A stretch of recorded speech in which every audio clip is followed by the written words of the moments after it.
I remember nights in Vana'diel, stars above and sword in hand. A world so wide with friends beside, we built our tales upon that land. Then 14 called me home again with tales of fire and shadow flame. But somewhere deep we lost our way, and it just ain't feeling quite the same. Make Final Fantasy great again.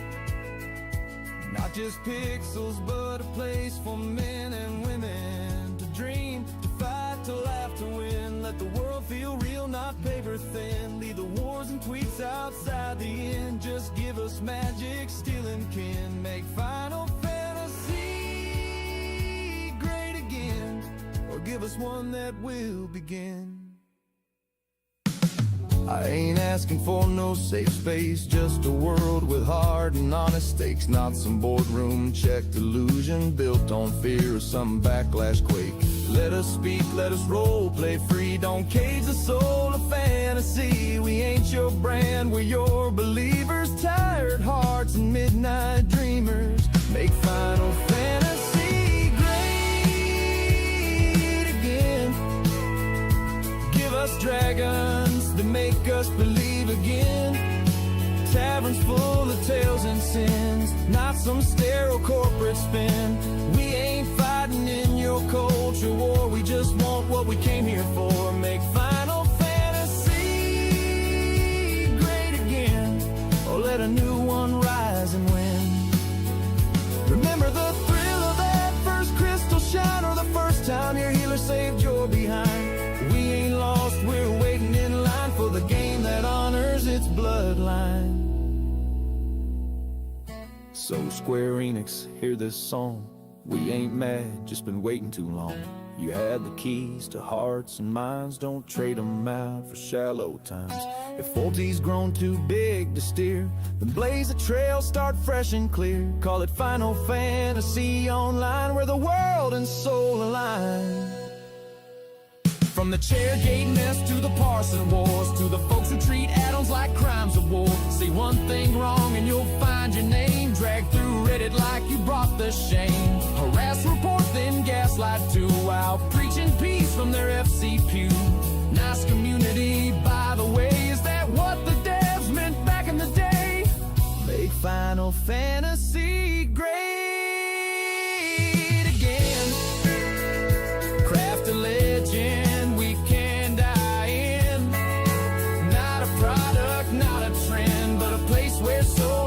transcend. You've got the gift, don't play pretend. Just find the fire and let it send. Make Final Fantasy great again, or forge the world that should have been. All right, hello everyone. Hello and welcome.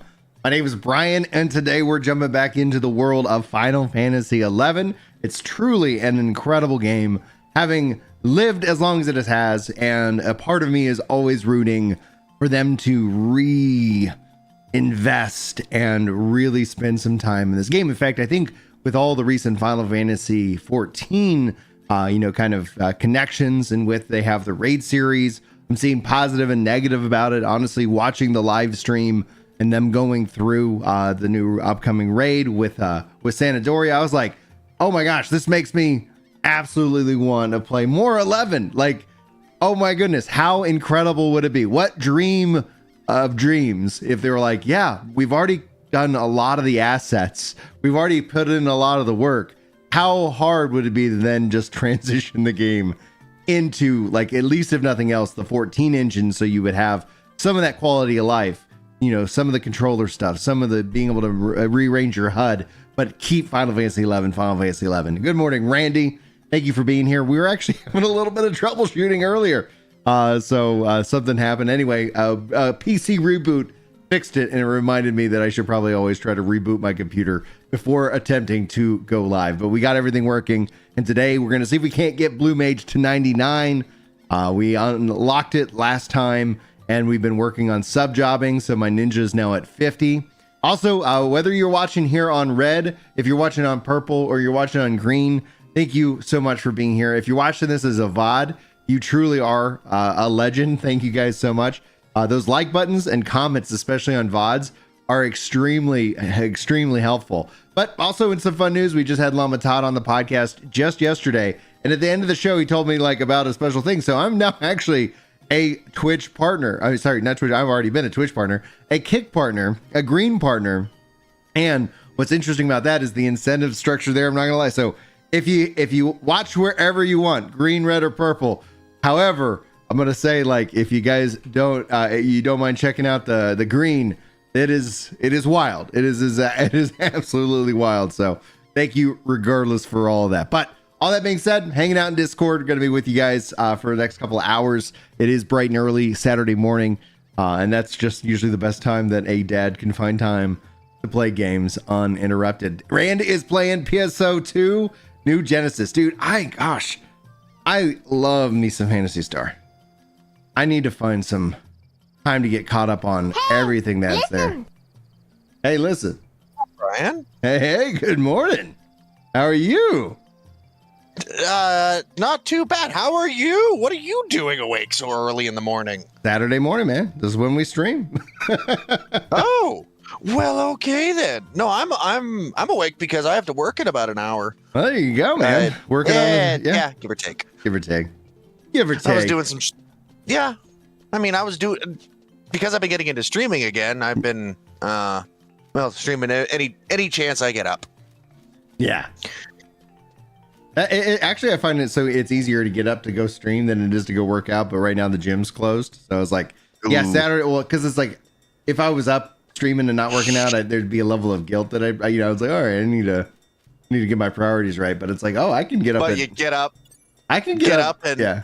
Gym's closed. Well, I'll stream then. In that case. Might as well like play some games. No one needs me. I've actually done a lot. I've been doing I use my lunch breaks to do my workouts, and I find that it's so much easier to do that. Now I just have to keep it as a priority. So I've often, like work would be like, hey, can you meet? And I'd be like, oh, okay. Now I'm like, no, this time is sacred. This time it's important. We're keeping it. Rashid, welcome back. Hey, I believe it was you who DM'd me about Dragon Quest X. If that was you, thank you so much. We will check that out. I will find. You have ignited in me my deep Dragon Quest passion. So we will check that out. Thanks to you. Maybe we'll do that next week. I'll have to see what's going on scheduling wise. School's about to kick up, and so I know that the coming weeks are going to be kind of that adjustment period, getting the kids back into a routine, getting the adults back into a routine. So yeah, that's fair. Yeah. What time is school starting down there? Generally, like we gotta leave. I need to leave the house no later than 7:15 to get the kids to school on time. But last year there was also a lot of construction going on the roads. No. I mean, like, when does school start this year? Beats the hell out of me, dude. I just know I need to get the kids. I just know that 7:15 is like, you get in the car. We gotta go. Let's go. Fair. Oh, active turn-based, dude. Yes, dude. I've been playing a little casual triangle strategy. Like it's just like, man, my love of turn-based, especially turn-based kind of Final Fantasy. But even though it's not branded Final Fantasy, it's like you got Final Fantasy Tactics coming out this year, guys. Like there's just I don't know. I feel very excited. I've been advised I should go and buy it. Yes. Because one, it's Studio 13. It's the 14 dev team. Yeah, it's the 14, but I don't think they're called 13 anymore. It's like they're like Business Unit 3 or something like that. Yeah, I can't remember off the top of my head, but it's going to have 14 voice actors, which is really exciting because they do a good job. Yep. But at the same time, I've never played aside from Tactics Advanced 2, which sucked. I hated it. I think you'll be in for a treat because it's like there's a lot to like about the original, 47. Got the Mog Firmament level 77. All right. I heard Tactics Ogre was really good, Rashid, but it was just one of the ones I did not pick up because one of the weird things is I heard there was Triangle Strategy, Tactics Ogre, and what the heck was the other one? There was another kind of triangle strategy. I think Tactics Ogre is the only one besides, and Tactics Ogre was done by the same guy who did Final Fantasy Tactics. So it's like, yeah, and then so you had Ogre Battle, which was that kind of built off of. And dude, I'd love to find a way if they would bring back Ogre Battle, March of the Black Queen. Like, what a phenomenal game. I want Star Fox to make a return. Interesting. Yeah, I could, and I'm like, if they bring him back, like, can it be a new adventure? What, Star Fox? Well, because it wasn't when they brought it back last time on, was it the GameCube or like the Wii, that it was literally just the N64 version? The Wii U. Yeah. The Wii U was literally just Star Fox. It was Star Fox 1 and 2 kind of combined. Okay, yeah. Or Star Fox 64 and Star Fox 2. Because Star Fox 2 had the whole, you got to transform into the little walker mech and go aboard enemy ships and board enemy capital ships. Yeah. And 64 was just the Lilat Wars, which that's what 0 was. It was just the Lilat Wars, but with Star Fox 2 mechanics, but Star Fox 64 story.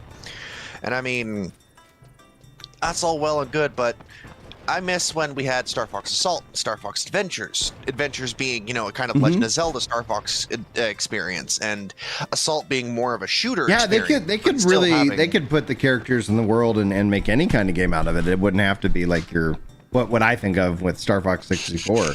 Because I never ended up playing Adventures when it came out. I just never got around to that one. The Star Fox franchise is an on-the-rails shooter. That's what Star Fox is. It is an on-the-rails kind of arcade shooter. That is the best way I can describe it. Star Fox Adventures and Assaults. Adventures is a Legend of Zelda Star Fox style game, with on-the-rails shooter segments, including the final boss, who is, spoiler alert, Andross. Shocker. Right? But Star Fox Assault completely skipped out the whole Andross and all this, and instead introduced the whole new enemy type faction in the galaxy, which was the Aperoids. And yes, it had on the rail segments, but it was also a ground-based third-person shooter, which was really, really cool. Come on a second. Brothers Crib, welcome. Good morning, sir. How have you been? I have been doing really good. But yes, Varen, continue. We're just kind of nerding out about like awesome games. Yeah. And I mean, Star Fox Assault had one of the coolest things in one of the most darker story tones, because literally you see Pigma get consumed by the Aperoid essence and it becomes a giant station. And then at the end of the game, you have the Aperoid Queen, who is using her telekinetic powers. I think it was telekinetic, or no, not telekinetic. Telepathic abilities to peer into their minds and use old voices to screw with the Star Fox team. Like you had James McLeod, you had Pigma, you had Beltino Toad and Peppy and all that. Like, that's one way to really screw with kids. And it's still two of my favorite Star Fox games. And I played Star Fox 2 with the Switch plus I think it was the NES pack, I think is where Star Fox 2 was on there. Okay. And I mean, I beat it in under half an hour. I thought it was going to be a longer game. No. Because even the original Star Fox... It's wild when you go back and you're like, these games that you like that dominated your youth, you're like, oh wow, you can clear that really quick if you know what you're doing. But then as a kid, you're like just trying to figure it out. And so it's just, it boggles my mind, because it's like sometimes I'm like, oh, that game is actually really short if that's the interesting break thing. It down. Star Fox 2 never came to the West. Yeah, that's true. I believe it actually never even officially came out. It was hinted at and all that, but I don't think it ever officially came out. So playing it for the first time was really intriguing, but really, it only took me under half an hour on hard mode? Wow, okay. Then you sit there and question, am I really that good? I thought older games were supposed to be hard. Then again, they might not have been, what's the term? What the heck is the term? Arcade machine, coin counter, I think is what it is. Is that what it is? The I one don't that the game is made hard for the because sole reason of you because you're gonna spend to quarters. just spend more and more quarters. Yeah, I know which. Okay, there is a phrase for it. I don't think it's coin counter. It's a coin. I don't know. Yeah, it's coin something, I think. I think I need to go to low or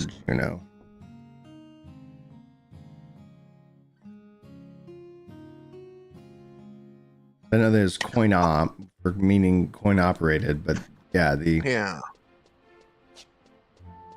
it's games that were like, that's the thing. It's like microtransactions in my video games. I'm like, yeah, we had those in arcades. Like there was just a brief moment within like the NES and SNES that games were just like, yeah, there's no additional way we can monetize you. So, but yeah, man, I mean, arcades were like, honestly, they were awesome. You could go and have some fun, play some fun games. That's where also like, cause you didn't have online, you had the ability, like that's where if you were one to do fighting games, which I always loved. I forgot I left my OBS open. All right, go to, I don't know if I need to go accept destination confirmation. You will be asked to confirm your choice.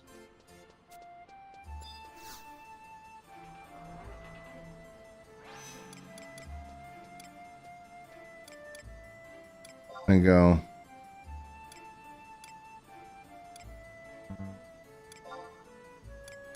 Western.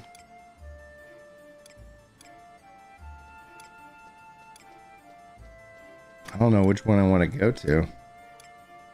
Eastern. The Chesek Battlegrounds. I think probably here.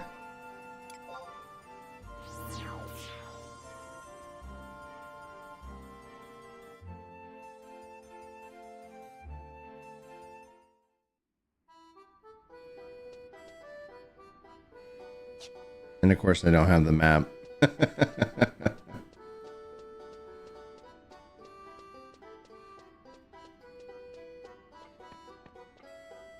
right, we'll see if this is the right area.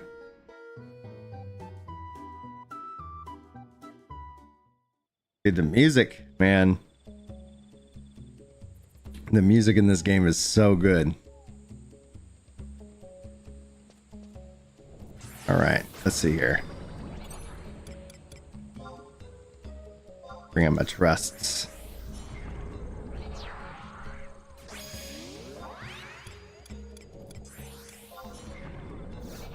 But I think I have a, yeah, let me do that. I have a command I created. It works.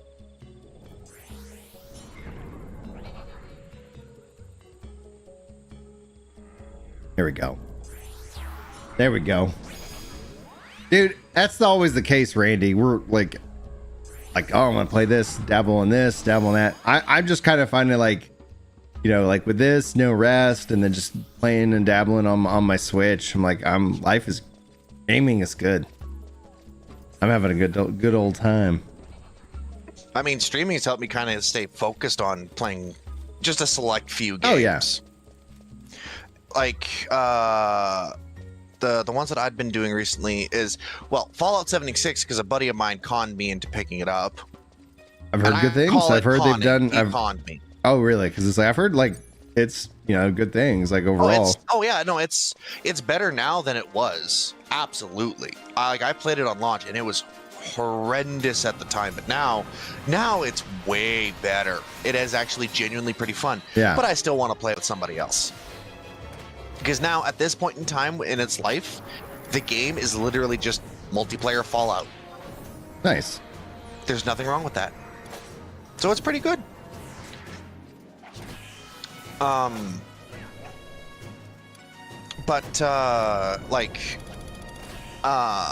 76, I picked up Octopath Traveler 2. That's fun. I gotta do another day. Dude, just sit down and play some of that. I need to finish Octopath, and then I have Octopath 2, and then the Octopath 0 is coming out. So I was like, yeah, custom character, build a town. That's got me excited. Yeah. So I'm like that's where it's like, you know, like I was like, oh, that's why I sat back down. And I was like, I'm gonna play Triangle Strategy because I really like it. You know, I was like, if I could beat this before Tactics comes out, that's going to be a nice feeling. You know, it's like, because it's like my only complaint about Triangle Strategy is like there's just tons and tons of cutscene after cutscene after cutscene. My kids were like, "Are you gonna go fight anybody?" It's like, we'll get eventually. I'm like, I am enjoying the story, and I like the, you know. Yeah, no, like that's one of the reasons why I kind of don't want to stream my Total War Warhammer 3 is because a lot of it is just sat on the campaign map, not doing a whole lot because you get your time done very quick. Rashid, absolutely, yeah. It's the same with like a game that's all cutscene after cutscene after cutscene. Yeah. Like, I'm not sure if there's a lot of engagement that you could do, especially like in a cutscene. As a gamer, you want to shut up and watch it. Yeah. You don't want to really talk over it. So level 96, boys. Congrats, Brian. Rashid said, did I play Expedition 33? I have finished Act 1 of Expedition 33. And that's another game that I was like, I keep going and be like, should I go ahead and just stream it now? Like, oh man, that sounds kind of, you know, so I'm debating if I want to go ahead and finish Expedition 33 and stream it or something. Also, Brian? Yeah. There you go. Thank you very much. Yeah, no problem. So satisfying. So satisfying. Dude, I have so many of those. Yeah. I have so many of those across multiple servers. I think even you have one. I think I do. I have No, you don't. You have Sloppy, Wait a Sec, Hello There, and the WoW. I got this, and then it's like, and then let's see what else. I haven't played around with the soundboard. Yeah, well, yeah, I've got I got three theme park with blackjack and hookers. In fact, forget the park. And then I think I have this one. That was 3, and then Sloppy. Yeah, Sloppy. There we go. Sweet. I love it. I love it. Yeah, I'm playing. Hold on. Randy's playing Destiny 2, PGO, PSO2, New Genesis, Fallout 76, New World, Crystal of Atlantia, Withering Wave, Smite, and Smite 2. That's a lot. Wow. I'm really looking forward to seeing what New World drops this fall, man. Like, I think we're getting daggers. I think there's going to be some really. I really hope they can, because I was like, I've got like outside. If they had cross progression, like I'd be like, cool. Like I can. Here's my Xbox character. I'm working on them. Yada yada yada. But I'm just like, let's freaking go. Like, so I'm hoping that I don't know. Like I feel like it's expansion time, but if they keep it free, that's also fascinating. For which? For New World, because it's like they just added it to PlayStation Plus, which I was like, it just makes sense to have it like just get people playing. The Dragon Quest 8 remaster. I want 9 before I want 8, because I can still feel like I can go play 8, but I have to go find like a DS for 9. I literally have, I think, 9 on my on the DS card, so I do have access to it, but I think that would be a game that I'd love to see them do. Because they can only do that for the Switch and the Xbox. Like they can totally be, bring that back. Well, I know they like to kind of pivot onto that. I know that there's the rumors that we're getting a Twilight Princess and Wind Waker Switch 2 remaster, in theory, because a lot of people have been saying that was going to come on the Switch 1, but excuse me, holy crap, and oh my goodness. Man, I think I'm going in reverse. There we go. I need to figure out if anybody knows how to get maps for these areas. Please let me know if I should be doing something extra.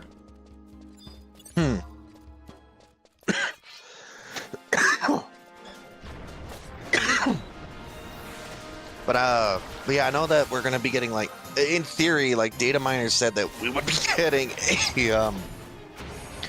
a Switch 2 Twilight Princess and Wind Waker, which I would love. Mm-hmm. And while I can't stream that, that'd be a solo. I think that's a personal thing. But because I don't have a what is it? An Elgato? Is that what it is that lets you do? I have an internal Elgato, but I can't seem to get it to capture my Switch right now, and it did, and I don't know what I did wrong. when moving down to the downstairs office. I'm like, all right. So I was hoping to like I wanted to play some Donkey Kong because I'm loving playing that with the kids. But I was like, there's things that I'm like, oh, I'd like to play that on Switch. But oh well. It might just be like, you know, just my Nintendo handheld. Man, the Switch 2 would be such a great device if they let me connect into like GeForce Now and other things like that, because then I could play my Nintendo games and I could stream every other game I own ever. Well, I mean, technically you can with a Steam Deck, just not Nintendo games. Right, exactly. Actually. That's what I'm saying. See ya, Rashid. Thanks for hanging out, man. Thanks for giving me something else to go and play. And hopefully you have a good day. The MMO? It's MMO that's only in Japan.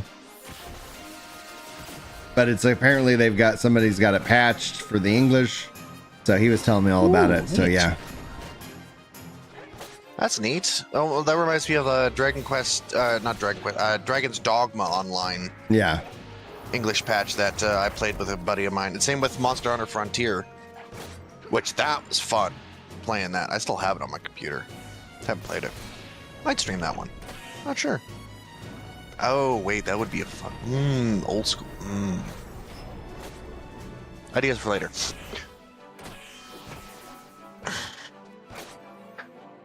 By the way, I found a really interesting, fun game. What'd you find? It's called Against the Storm. It's a city builder roguelike. And basically, you have a bunch of different species. You have humans, you have beaver people, you have lizards, you have harpies, frogs, toads or frogs, and bat people. Okay. And basically, you are a viceroy of the queen, and your job is to go out and expand her territory to potentially push back the ever falling rain that plagues the land.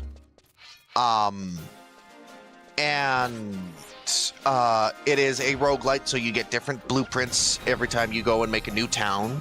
If you fail at a town, if you take too long in a mission, the queen gets mad and you fail with that settlement, so you have to go make a new settlement. If you succeed, though, you then get to daisy chain trade routes between all the settlements you successfully completed the queen's decrees on. And the cool thing I found yesterday when I was streaming it yesterday afternoon, it has Twitch integration. Nice. Oh yeah. So that is one game I'm going to be having a lot of fun because it's addictive. I didn't even notice that 3 hours had passed and it was like 5 minutes until I had to go to bed. Yeah, that's the sign of a good game, because it's like that's my Vampire Survivors experience. It was like, oh my goodness, it's late. Oh yeah, no. Vampire Survivors was like, oh, one more run. Oh, one more. Just run. One more run. Just one more run. I could do one. Oh my God, it's 3 a.m. Yep. I was supposed to be in bed 6 hours ago. What have I done? Yeah, tomorrow's gonna suck. But one more run. It's already gonna suck. Might as well just get one more run. It's already tomorrow. Might as well do one more run. Hey, are you? Oh, good, you're up. Let's get going. Huh? Oh no. But yeah, no, it is a good sign of a game, and I'm very, very pleased by it. It is very good so far. So I'm excited to sit down and get more into the meat and potatoes of that game. Nice. And Dead by Daylight has just been a fun one to just sit and play.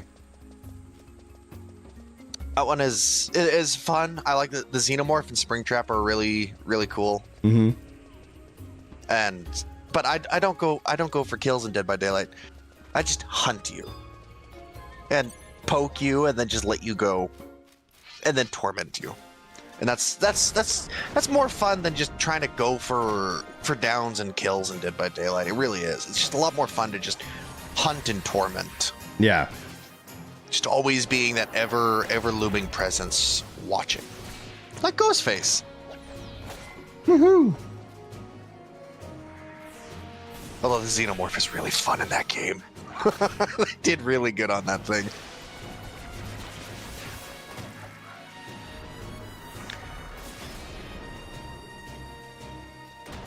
But yeah, I've got Octopath that I'm gonna stream my playthrough of. I've got Fallout 76, I play with a couple of buddies. Well, one buddy right now. I haven't seen the other guy in a while. Mm-hmm.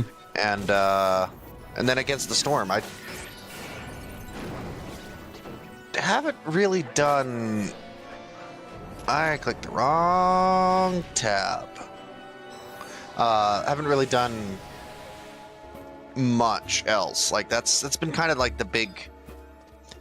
Before the Against the Storm, big three was Fallout, Dead by Daylight, and well, one session of Octopath. I need to go play another one. Yeah. But that's because Octopath is a bit of a big game, and you want to dedicate time to it.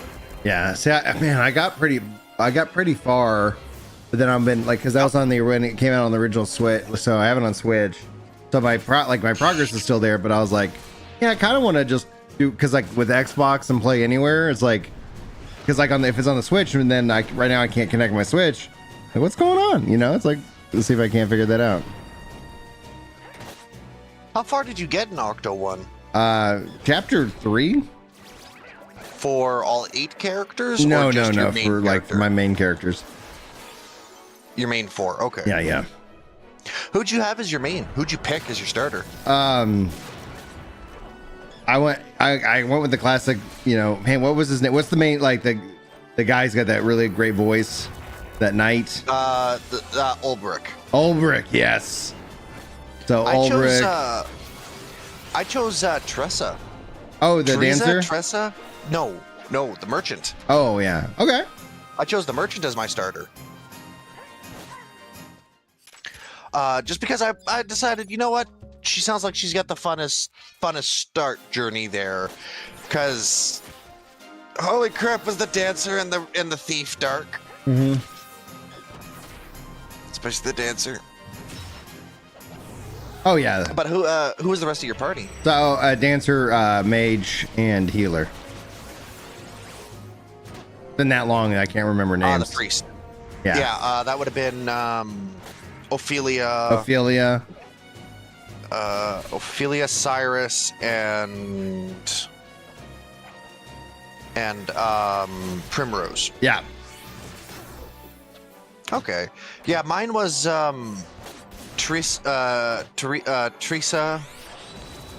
Primrose, Cyrus, and I'm pretty sure it was Ulbrich because I had him as the arms master. I had the 4 hidden classes. Yeah.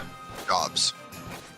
And Rune Knight. Oh, I would want Rune Knight as an actual like class. Yeah. Oh, that in 14, like that was such a fun class to play in that game.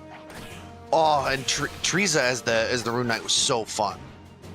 But with Octopath 2, I decided, because I was debating between 2 of them to start my game as, and it was, who was it that I was debating? It was the mage in this one, and the assassin were the 2, or the thief were the 2 that I was debating over starting as, because both of their stories were really good. Because the best way to describe it is one is a revenge story, and the other one was, I actually sent it to a buddy. Hang on, because I actually Sword just hit level 400.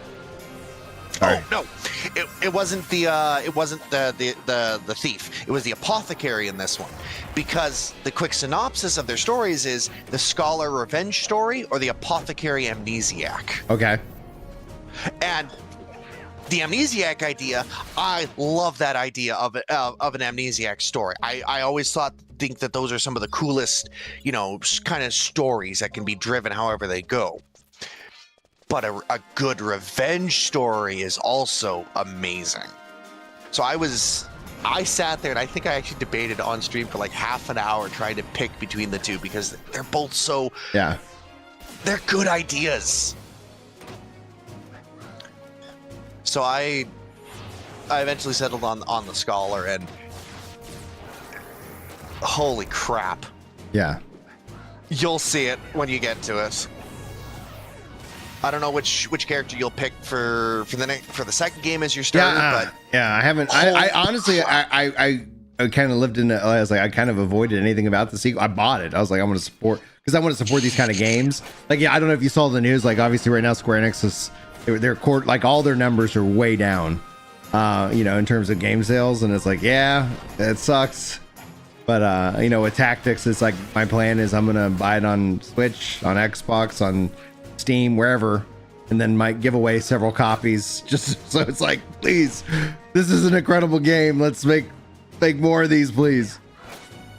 But I think one of the biggest problems, and that's one of the things that Expedition 33 highlights, is that their costs have gotten massively to absorb it. And because I think they kind of have analysis paralysis, right? They're like, Yoshi P talked about just the difficulty of making a Final Fantasy game, because there's just so many people who have, you know, it's like what you just need to do is like, what game do you want to make, and go make that, you know, and make it high quality, but have a focused team that's like, yeah, look at Expedition 33, like that in and of itself. Just like with even with Baldur's Gate 3, it's like these games have kind of changed a part of the narrative, and hopefully it takes Square Enix to say, oh, well, if we have a clear vision and we want to make this kind of game, and, you know, let's go ahead and make this kind of game, and like, okay, we made it with 100 people, and it's like, it didn't cost us $200 million, and maybe it cost us $100 million. We don't have to sell so many copies, and we're going to put the game out, you know, boom. Just let's go. I think one of the things Square Enix could do, aside from the fact that they could, you know, kind of return to form, either turn-based or keep on with the 16 style of the 15, the 7 remake, the 7 rebirth, and the 16 action combat style. Stick to the guns on that, on either side of this coin, right? Because that is kind of the coin right now with a lot of people, is they love the action, yeah, or they love the turn-based. Stick to one or the other side of the coin and focus on it. Don't try to mishmash it. Don't try to jump between a couple of different ideas. Stick to the idea of, this is our baseline. Yeah. Our baseline is turn-based. Stick to turn-based, make the game turn-based. Or stick to action, make it action. That's where we should stick to.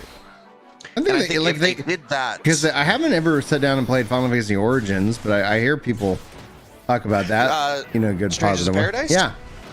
Oh yeah. No, that one was made by Koei Tecmo. Yeah. And Koei Tecmo makes really good Souls-likes, and that's what it is. It's a pseudo. I don't. It has Souls-like aspects to it, but at its core, it's an RPG Souls-like. Yeah. Without the, you know, Souls mechanic of, you know, the runes or the souls or whatever have you. Yeah. And one of the best things about it is that it's just good fun. This one is one of my Strangers in Paradise is one of my favorite favorite Souls. I think it, aside from Neo 2 or Nioh 2, however you want to call it, I think Strangers in Paradise is my favorite Souls-like. That's not a soul, like a FromSoft. From okay. Yeah, I think aside from Doesn't Strangers that highlight like one of the key problems of gaming right now? Is like, because I saw some people talking about, you know, obviously PlayStation, and how like they're now saying they're pivoting from a hardware to a platform, you know, kind of approach to gaming. That's where kind of gaming is going, which is like obviously kicks up a lot of the console warriors, which, you know, is always is fun in my opinion. And so, like, with that mindset, it's like, you know, they're like, would you, you know, somebody is like, would you buy a PS6? Like, if it had no exclusives? And I was like, I don't know if I would if it had like an exclusive, because it's like I can't imagine a game that I just have to have right now from Sony, where I don't have like an incredible backlog of games that I have on all devices, right? Like Strangers in Paradise, haven't sat down and played that. Like, so that's the thing. It's like, but I also said the one other piece to that was like, but I would be more interested in a PS6 cloud service. So if I don't have to physically go out and have another piece of hardware, and I can just handle it. And that's what they've been working on the PS6. And Llama Todd, what's up over on Green? Thank you, sir, for your help. For those of you who don't know, we are now Green partners on the Green platform. And Nice. the incentive structure over there is insane. So I've got it set up to, I saw your message, John. Yeah. So I have it set up with the partner multi-stream, that's turned on. And so as long as they don't turn that off, let me just verify. So it's like, man, I got partnered, and then now I'm in trouble. Let's see here. Boom. All right. See, creator dashboard. Channel. Oh, I can hear myself. Channel. Oh, there we go. Lumatod says, no, you're good. Oh, good. Okay, cool. I didn't know if it was visible. Oh, here we go. Oh yeah, good. It stays on. I was like, as long as it stays on, because I do the multi-stream. Oh yes, thank you, man. I really like it was so fast. It's ridiculous. It's so fast. It was just ridiculous. Yeah, let me make sure see if I'm following you on Kick as well. Let's see here. One second. All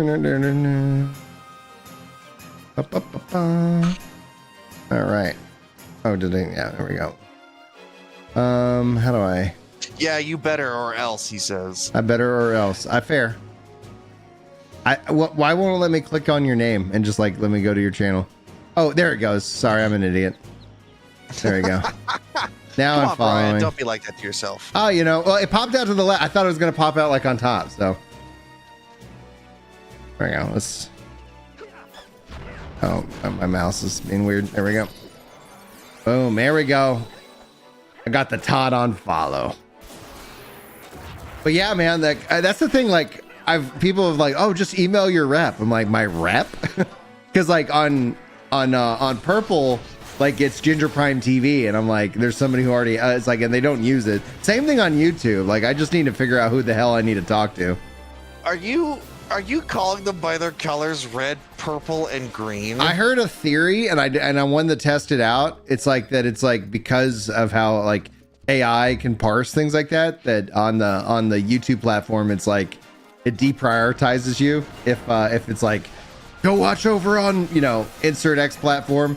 So I saw one of my friends, and he would just stream, and he just calls it by the color. So.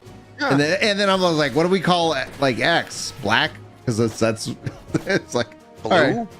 Right. No, I think it's black. The icon, it's all branded with that like X with the blackness. I don't know. I thought it was a blue. X. But I'm not pushing anybody over there. That's the bigger text message. Like now, the green platform has the best notifications outside of like Discord. But then it's like, yeah, if anybody's over on X, it's like I can see their chats now because I got it all integrated finally. But the hey Chili, Strangers are one of the best Final Fantasy games. That's what Chili's saying.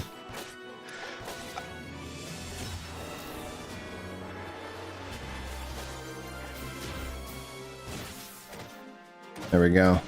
When I have to run ads on Twitch, Llama Todd says, the message goes, ads can kick rocks and you can always go where the grass is greener. Oh, dude. In other words, go touch grass. Hey, you leveled up. I did. Let's see here. Status. That's 97, boys. We're hitting 99 today on blue. I'm not really efficient. I'm pretty. Oh, I missed it. There. I'm not efficient. I'm pretty sloppy. There it is.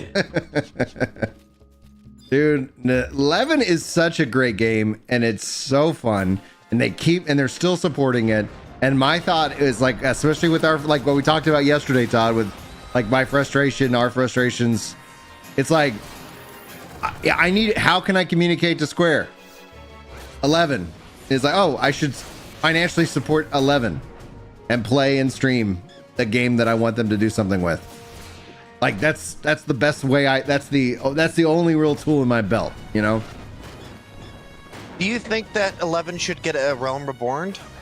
No, I don't think it should get a Realm Reborn. I think it should be a Realm Remastered in that regards. Like literally what they've done, because like, and here's just the conspiracy theorist in me, is that we look at what they've done with the raid series in 14. They're remastering like the 11 zones in 14. Now it's raid driven, and so it's it's not like you can freely, maybe you can, and I haven't played it, so probably with the dungeon explorer mode, right? Yeah. So, but that my thought is like, well, if the bulk of the work was done, especially let's say they focus in on the original areas, and then a lot of the art assets, gear, all of that's already in the 14 engine.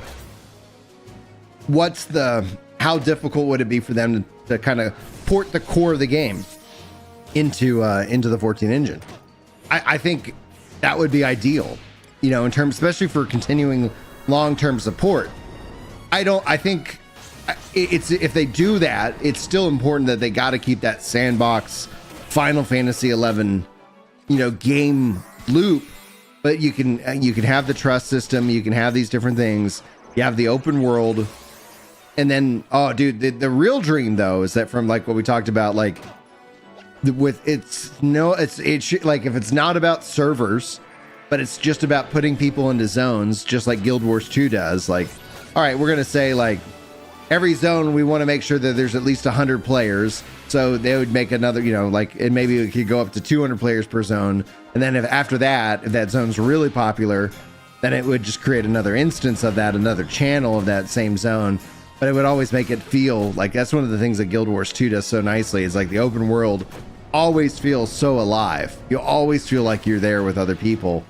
And then when it's like gets quiet in the zone, it's like, do you want to move to a more, like he'll even say, like, do you want to move to like a more populated, zone that's, oh, sure, or nah, I'm good, It just, make it easy. Make it easy to jump in with your friends. So then by Finally, that, what is this Final Fantasy 11 Season of Discovery server? Because like, wasn't Season of Discovery stuff like that? Wasn't that WoW?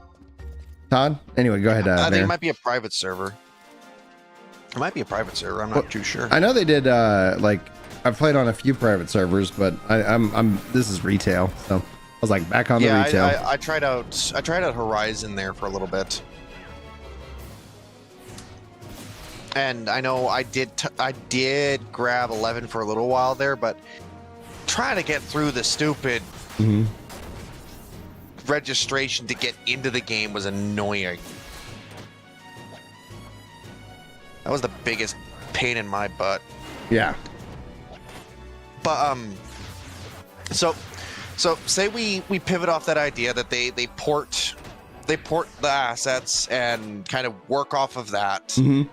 Would that mean that they would need to market it as not a relaunch, because they would probably still keep the old FF11, but just FF11 retold, so to speak?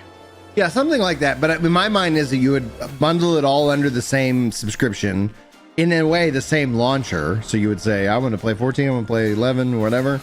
But then essentially that could give them the ability, because let's say they just did the original and they didn't even do Zilliard, right? So it's like, hey, we're going to launch level cap 50, original zones. We're going to have like bring in some of the quality of life like they have now, trusts, things like that. And then it's like, okay, cool. And then if there's a response to it, okay, Zilliard, okay, Promethea. And essentially you could bring in, like some quality of life. Because like I'm not gonna lie, like you play 11 with wiki open.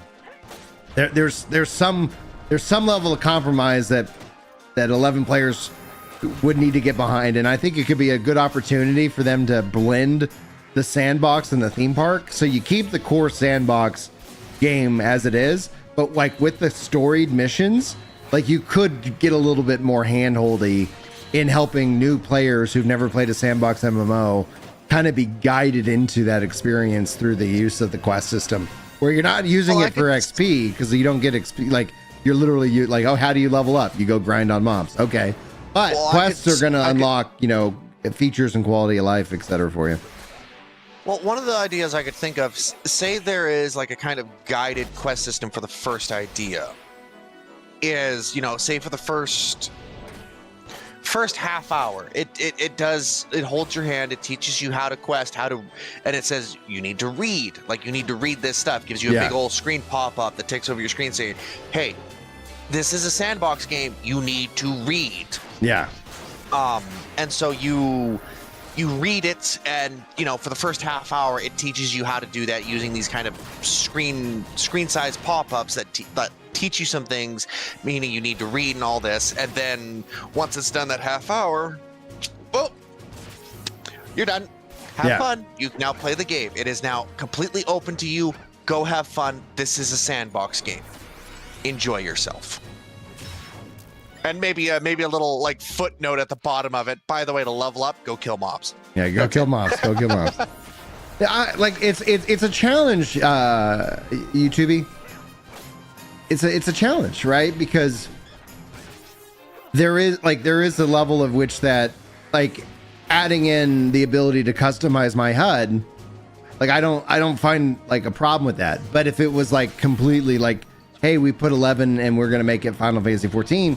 No, that's not what I think anybody really wants, and I think that would essentially, because because you see the problems that 14 has with that their model. It's like that these like, early people were joked in the Shadowbringers and Endwalker like, oh, suffering from success. It's like, yeah, just wait. Like that carrot only works so long, and it's like eventually you're going to get to the point where everybody's just fatigued, and then it's going to be real hard to get new players in. However, 11 solves a lot of that. In fact, like the tweet that we highlighted on the podcast yesterday it's so poetic. It's like we could have had this in 14, but because people are so like, oh no, like we got to have these curated jobs that are so like, like dumbed down, in terms of it. Like you can't, everything's got to be the same because oh hell, and that's the thing. Like that's the fear that I have with like Yoshi P's division. Like you see it in Final Fantasy 16, obviously they went the combat direction, but it's like I never had to go and grind. There was like, I never felt like I had to go grind for weapons. I never had to go like really do and I'm sure pumping up the difficulty probably would have given me more of that feeling, but they didn't even give me the choice to pump up the difficulty until after I beat the game. It's I love Final Fantasy and I love the stories, but I do think that 14 and in a way 16, they like, if you think of like the three pillars of a Final Fantasy game, they really lean very heavily on that storied pillar, and then the other two pillars really didn't get as much love, which would be like kind of the RPG-ness of it, and then essentially that grind, etc. Oh dude, yeah, jobs. What jobs? And then there's no elemental weaknesses. Like even 14 1.0, like there's a part like I think they threw the baby out with the bathwater, and I think they did that. And the theory I have is that they did that over the course of like just the sheer need to get the game turned around as quickly as they did.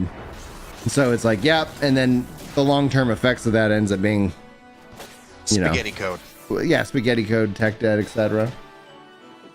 And I mean, like looking at 14 now, the only place where job identity truly shines is the PvP. PvP is the only area in the game I think where job identity actually is prevalent. Yeah. And so now I also went and played some Final Fantasy 14 PvP recently with a buddy of mine, and I got really upset. Gunbreaker lost its draw junction. I'm really upset about that. I'm sorry. I have to complain about that. It lost the draw junction. That was one of the coolest things because Gunbreaker is literally FF8 Squall. Like, where is my draw junction? Where is my FF8 draw junction? Where the hell is it, Square Enix? Why? But that's one game I'd love to see them remake. Is 8 like full-on remake? Yeah. Is it 8, 9? I think this would be really great to see what they could do now. What kind of remake? Are we talking FF7 style? Honestly, with the success of Expedition 33, like rank it turn-based. Turn-based with like parry and dodge mechanics? Yeah. Junction system, like let's see what they could do. I think that would be really cool to see.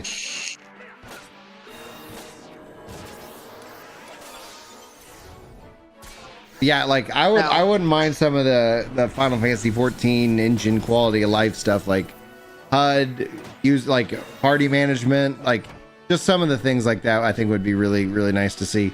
Being the gamepad controls, to be able to kind of like I love it. I think I'd be all about it. Is a controller game. I really for sure. do. I'm still mind boggled that so many people like played 11 at all with mouse and keyboard. I'm like, because it's like, Ninja plays it with mouse and keyboard. I'm like, why, dude? It is built like, I don't know how to do anything on the mouse and keyboard in 11. It is a pure controller. And I do like the idea of a menu-based MMO like this. I really do. I think this is a very cool concept. But again, one of the biggest issues, in my opinion, that it comes with FF11 is that it's so hard to get into it because that registration process is so not rigid, just annoying to get through. And I think that's what would turn a lot of people off. Like the idea of FF11, like you've got how many classes? So many. Well, that's the thing. The meta is so complex that it's you're not going to run into the issue of like, oh yeah, like you're not meta. It's like nobody is. we're all doing our best because everybody's doing their own thing. Yeah. Well, and then there's so much there. It's like the thing is like choice is an illusion. Unless you give the gamer so much choice, then it's not an illusion. It's like if your choice is one good option and one bad option, yes, there is no such choice as an illusion. But if you give the players like an insane amount of choice, then it's like people come up with crazy stuff. And then all of a sudden you have all kinds of different ways that you can go about and play. And it's that sandbox that you get to go and play in and find out what it is that you want it to be. One of these days, I should sit down with you and try to get you into trying out the FF4 project. What is the FF4 project? So I know some buddies who got me into this thing called the FF4 Project. What the FF4 Project is it is a fan game that takes Final Fantasy IV's world and basically brings it up to what they believe the real difficulty of FF should be. So, crazy difficulty. But the cool thing is that the game has, what the hell is it? Hang on, let me go to the server real quick and see if I can't find it. Because I think they still have. Go away. I don't care. Go away. Thank you. Okay.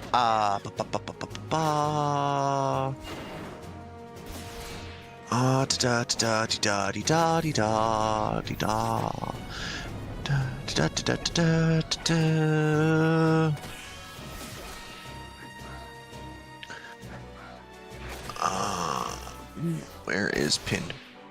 Nope, not that one. Yeah. Where is it?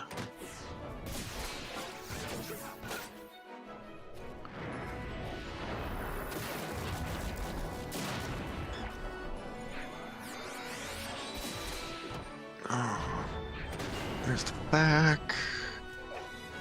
There we go. Okay. Here we go. Found it. Okay.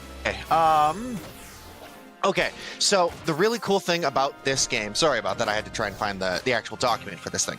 So the FF4 project has FF4 as its base, but it takes that base and expands it. It rips the story out and basically says, all right, if you know where to go in the story, that's where you need to progress to get through the game all the way up to the Lunar Castle, finish that final fight off with Zeramis, and then once you're done that, then you have access to, I believe it was 3 or 4. Hang on.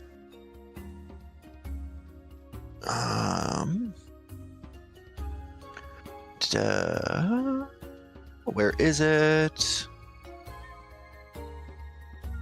1 second, guys. I might need to pop off for a quick second to help the kids out real quick.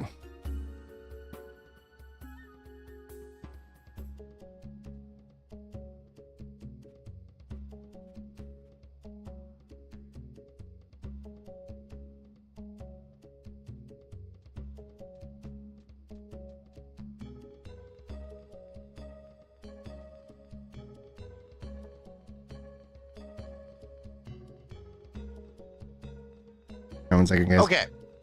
Oh, I'll be able to hear you, so you can keep talking. okay. Okay.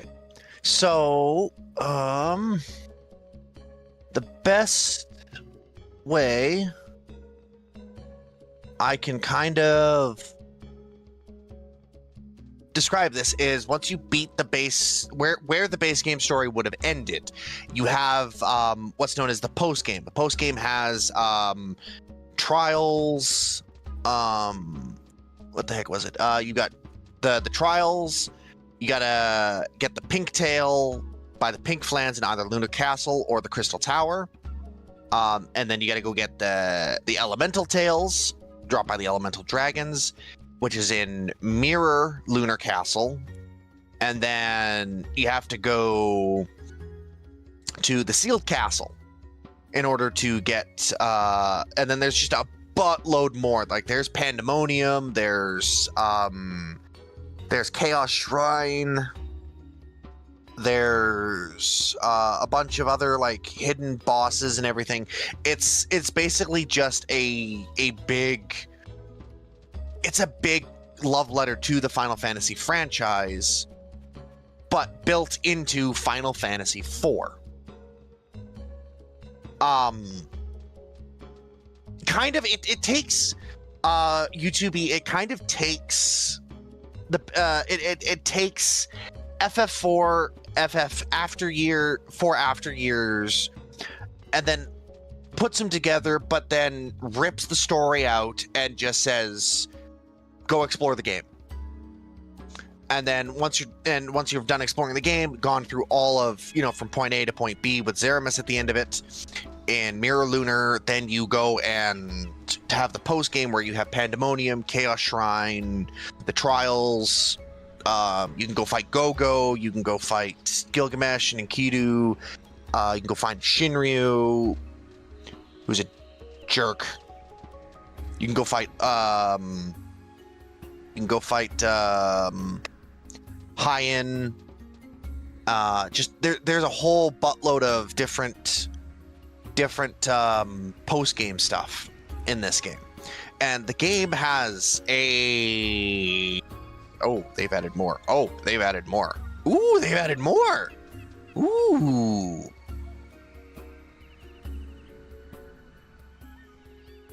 Interesting. Huh. Interesting. Very interesting. All right, I'm back. Oh no. Beat Emerald? Oh no. Beat Odin 2? Beat Diablos? Beat Maid? I have Holy crap! I need some context as to why you're excited. Sorry. Okay, so the FF4 project. Yeah. I'll kind of start going through the classes here. So, because it is base FF4, it has things like Dark Knight, Dragoon, Archer, Monk, Ninja, Engineer, Bard, White Mage, Black Mage, Summoner, Sage, Paladin, Black Knight, Samurai, Red Mage, Blue Mage, Magic Knight, Dancer, White Twin, Black Twin, Young Caller, Lunarian, Viking, Gladiator, Gambler, Mime, Time Mage, Geomancer, Green Mage, Chemist, Scholar, Evoker, Elemental, Holy Knight, Holy Dragoon, Gunner, Pirate, Divine Knight, Lunar Knight, Entertainer, Hero, Heroine, Magus, Devout, Fencer, General, Merchant, Swordsman, Snake, Belmont, Assassin, Astrologian, Hunter, Freelancer, Mercenary, Reaper, Soldier, yes, FF7 Soldier, Lassie, yes, FF13, Lassie, basically lightning, Crimson Lord, and Viper. Well, and that's just in a turn-based. This is in FF4's like system and mechanics and all that. Yeah. All right. And the FF4 project has not only are those just the classes, but each of them also has a kind of role tied to them. Physical DPS, magic DPS, tank, breaker, healer, utility, and any. Any is basically, I think Freelancer is the only one that is any. Yeah, it is. And each of those has a specific role in the party. Okay. Yeah, that makes sense. It also has the, what the heck was it called? The AP system. Where the more you use an item, the more you learn the special effect that is on the item that you can then equip on the character permanently. Mm-hmm. I think that's the AP system. Okay. It also has the materia system in it too, which can help further refine whatever build you have. There's also the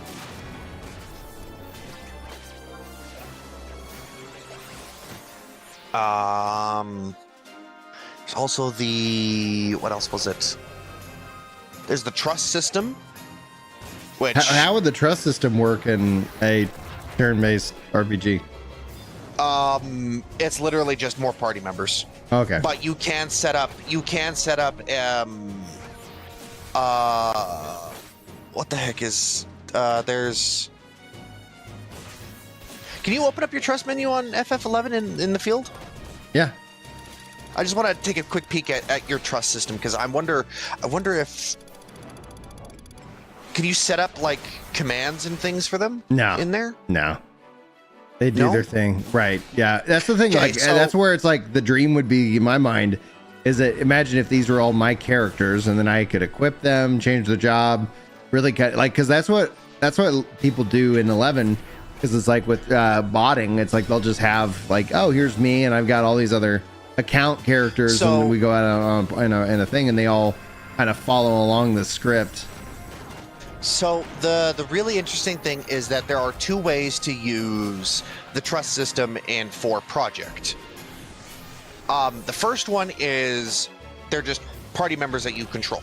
Yeah. So it's just, you just control other party members. Second is you can set them up like there's, I don't know if it's a coding or if it's just different command strings that you set together by giving them like, if my health is below 30%, you then cast this spell. Yeah. If my health is above this, you do damage or whatever you cast. If your MP is above this, you cast this spell till you're at this value. Stuff like that. Like you can set up complex trust. Well, that's things. the I took one Final look at it Fantasy and I went, 12 Gambit system, like where it's like, let's bring that back, baby. You know? That's what it is. It's got the Gambit system in it for the trusts. Mhm. Or you can just take control of them like normal, which is what I did. They were just extra party members. However, one of the things you can do is, because it uses the Beyond program which hosts the game and plays and all that, you can run multiple instances of the Beyond program and have your own party. You're just switching between different game windows while you have whoever is your main character moving, because this is a multiplayer game. So you can invite your friends to join your party and go wander around the world of FF4. Cool. And then once you're done the story, then you're in the post game where you're going for the post game dungeons and all this. And the game is essentially, once you hit post game, it's a post game grind, and that's just it's a post game. It's Yeah. like I don't know how else to describe that. It's like a post game. Mike was it's here just- earlier. Just heads up. Like I was like, I realized I forgot to add the update the numbers here on the members supporter goal. So we moved that up to 13 to 25. So I know, Mike, you're probably back at work, but thank you for that earlier over on Purple. But yeah, no, like I think you would enjoy the FF4 project. I could see you. I probably would. The problem is like enjoying it. with the sheer amount of things that I already want to play, and Yeah. like, well, like add that to the long list. And that's the thing. Like, that's where back to the. I don't know what sells me a PlayStation 6. I know what sells me the next Xbox is that literally it makes it where I can play all my games. So, like, Final Fantasy 11 comes back to consoles the day the next Xbox launches. It's like that's just I'm in. Like, that's the thing that sells me. But yeah, no, the thing I was freaking out about is that they've added more classes. Because the last time I played, they had added the soldier, and the reaper was a kind of bonus hidden class that you had to do something ridiculous. You had to win a tournament for. Tallow. I wasn't gonna do that. So And hold the on. game also has PvP too. One second. Oh, interesting. All right. So Tallow is asking, wait, they're reviving 11 on console, Final Fantasy 11 on consoles? Technically, because Final Fantasy 11 runs on Steam Deck, the next Xbox runs Steam, and Yeah. so Final Fantasy 11's on the next Xbox. FF11. Yeah. So, what's up, Chili? How's it going, dude? Hello.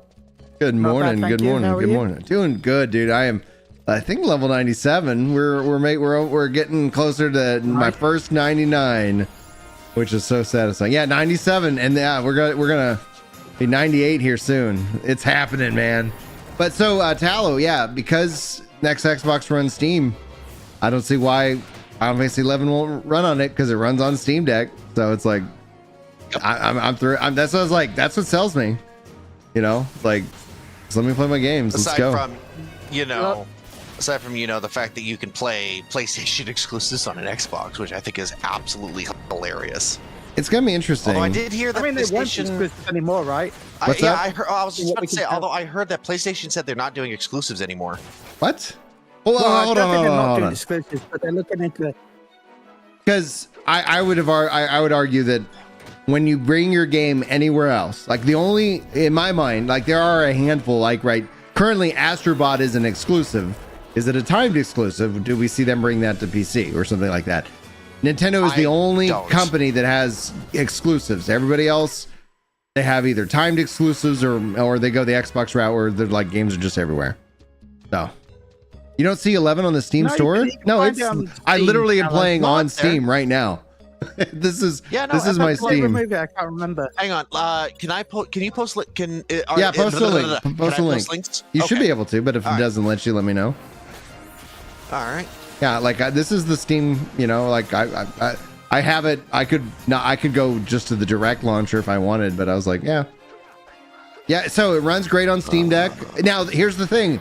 It took me like 3 days of babysitting it to get it to fully install on Steam Deck because it just like it even plugged in. Eventually, if you're not monitoring it, eventually Steam Deck's like, I think I'll go to sleep now, and then that interrupts obviously the download. But yeah. There you go, Tallow. Boom, baby. Thank you very much, Varen. No problem. Appreciate that. We got Warrior over on green. Dude, I don't know if you saw Warrior, but Todd gave me the inside scoop. We are now green partnered. So you just watching over on green, it, like for free financially is such an incentive. Like the incentive structure is insane. It's insane. Just for being live, the streams, you know, generating revenue. So thank you for being over there watching and chatting. So yeah, I want people to watch wherever they want to watch. But I'm telling you, like, Yeah, hopefully that helps you, Tallow. I hope that helps you find the game, Tallow. Because yeah, it should be on Steam, yeah. and that should directly take you to the Steam page for Yeah. it. We were just talking about how you got it all set up, Warrior, with the with your like multiple accounts and stuff like that. Yeah. We're just playing around with calling it green, red, and purple. So you can try to decipher what the color represents what platform. I'm sure the AI will figure it out and be like, oh, just, you know. Yeah, the link worked. Tallow, come back to 11. No problem, Tallow.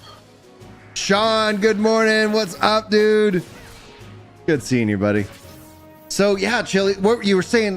What are you saying? Because like you're my PlayStation guy. Because it's like, Yeah. so how do you read the news? Because I've seen a lot of wide-ranging takes on what as the news continues to come out from PlayStation. Gaming is, unless you break through, exclusives just don't make enough money. Right. Like, there's a reason why I'm one of the few people that promoted Sony's games as a service thing.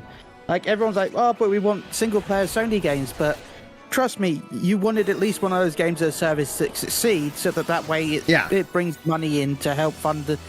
Look at Square. I bring up Square every time as the kind of the successful model for this, where Final Fantasy 14, well, originally Final Fantasy 11 helped fund projects that they didn't know would succeed, but thanks to the revenue from 11, even if a project, flopped a little bit, they've still made the money back because Final Fantasy 11 had the constant income of money. Right. It's Final Fantasy 14 had the same benefit for the longest time, where Final Fantasy 14 income was used to fund projects that may or may not succeed, and they allowed for Square to diversify and do more different projects because of that. Yeah. Same with Sony. If Sony had got good games as a service title, I don't know if we would be looking at what they're doing right now with games coming to other platforms.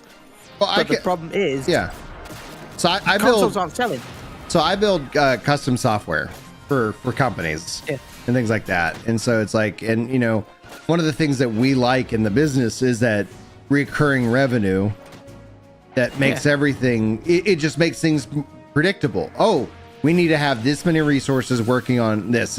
As like, it is nice to have, like, sometimes you have those one-off kind of little projects that you do, but it's like that you can't build a long-term sustainable business. You can't have a healthy, bench in the term of DevOps that's readily available to rock and roll. You get but if you have that reoccurring aspect, and so it's the same thing. So like I would like taking it into content creation. I would much rather somebody be like a channel member or like on the purple and green, a subscriber, than like the super chat that rolls in. And I appreciate the super chat. Not gonna, but it's like the when I see that kind of support, like that in and of itself is like, oh, I can, and then because even when like news is down and the hype for the game, whatever game I'm excited about, is not there, it's like I don't care. Like it's like I got that. Yeah, it's like I can see that GTA support 6. And I can. I'm not a GTA guy. So it's like with my editor and things like that. It's like, okay, cool. Like I know I'd like to get to pay him more, but I have to make more videos I need to make more content to get to that point. But yeah, so it's like I like it's just for me it's a more sustainable business model if you think about it in just that kind of terms, because like as I look at what I do, at least with gaming, once you've got it up and running, you can then pull people away because you only need a smaller team to work on, because you've got the engine running, you've got all of the base running of the game. All you need is that the graphics designers, the voice actors, and even then the voice actors only have to come in for a short amount of time for new characters. Well, and new if you're at making new story and expansions, but that's actually a capitalized expense as opposed to an operational expense. So your operational expenses are the servers and the support team. Do have, but and then Talo's asking, you need less people. Yeah, Talo is asking when the new Xbox is set to release. The rumor right now is next year. Yeah. Now the handheld, which is their so the handheld in my mind is like the predecessor to what the next Xbox hardware is, because it's done by another company. So I honestly think we'll see them. That's why I keep calling it Xbox OS. They're now saying Xbox on PC. Like Xbox, one thing that they suck at is naming. But I was like, Xbox OS goes real well, flows easy. It's easy for me to understand. But it's like that launches on the their Xbox ROG Ally this fall, and that will also support Steam. And so I think essentially that's going to be like, hey, we have this work. They can work through any kind of issues that they have, and get that solved. And so that when the Xbox comes out the following year, then a lot of that is like, yeah, we've already solved for X. it's running really well, and we're everybody's happy. I think one of the things would help is if a company like PlayStation had ever decided to make a PlayStation exclusive MMO. I think they probably could have made a lot of money to where exclusives would have meant more in a time when exclusives were actually kind of worth something. Yeah. As it is now, exclusives aren't all that anymore anyways, because give or take 6 to 12 months the game comes to PC now, give or take, with the exception of Nintendo, and probably I think Astrobot. They're just wait. That's really all it is. And I'm happy I have a Nintendo, because Nintendo has Pokemon, Nintendo has Zelda, Nintendo has Metroid, has Star Fox, but also it's the family console. And that's what Nintendo is to me. Star Fox will always be a different name for me. I'm old. I remember the original name. What was it again? You told me once, and it was Lilac Wars was the name in the UK until then 64. Because they legally couldn't call it Star Fox here. Wild. Yep. It's wild. Yeah. Well, that's what Dragon Warrior, they couldn't call it Dragon Quest here for some reason, and then so it's Dragon Warrior. So it's yep, I get it. But with Nintendo having those, I have no issue buying a Switch 2, and I did not, and I have my Switch 2, and I love the thing.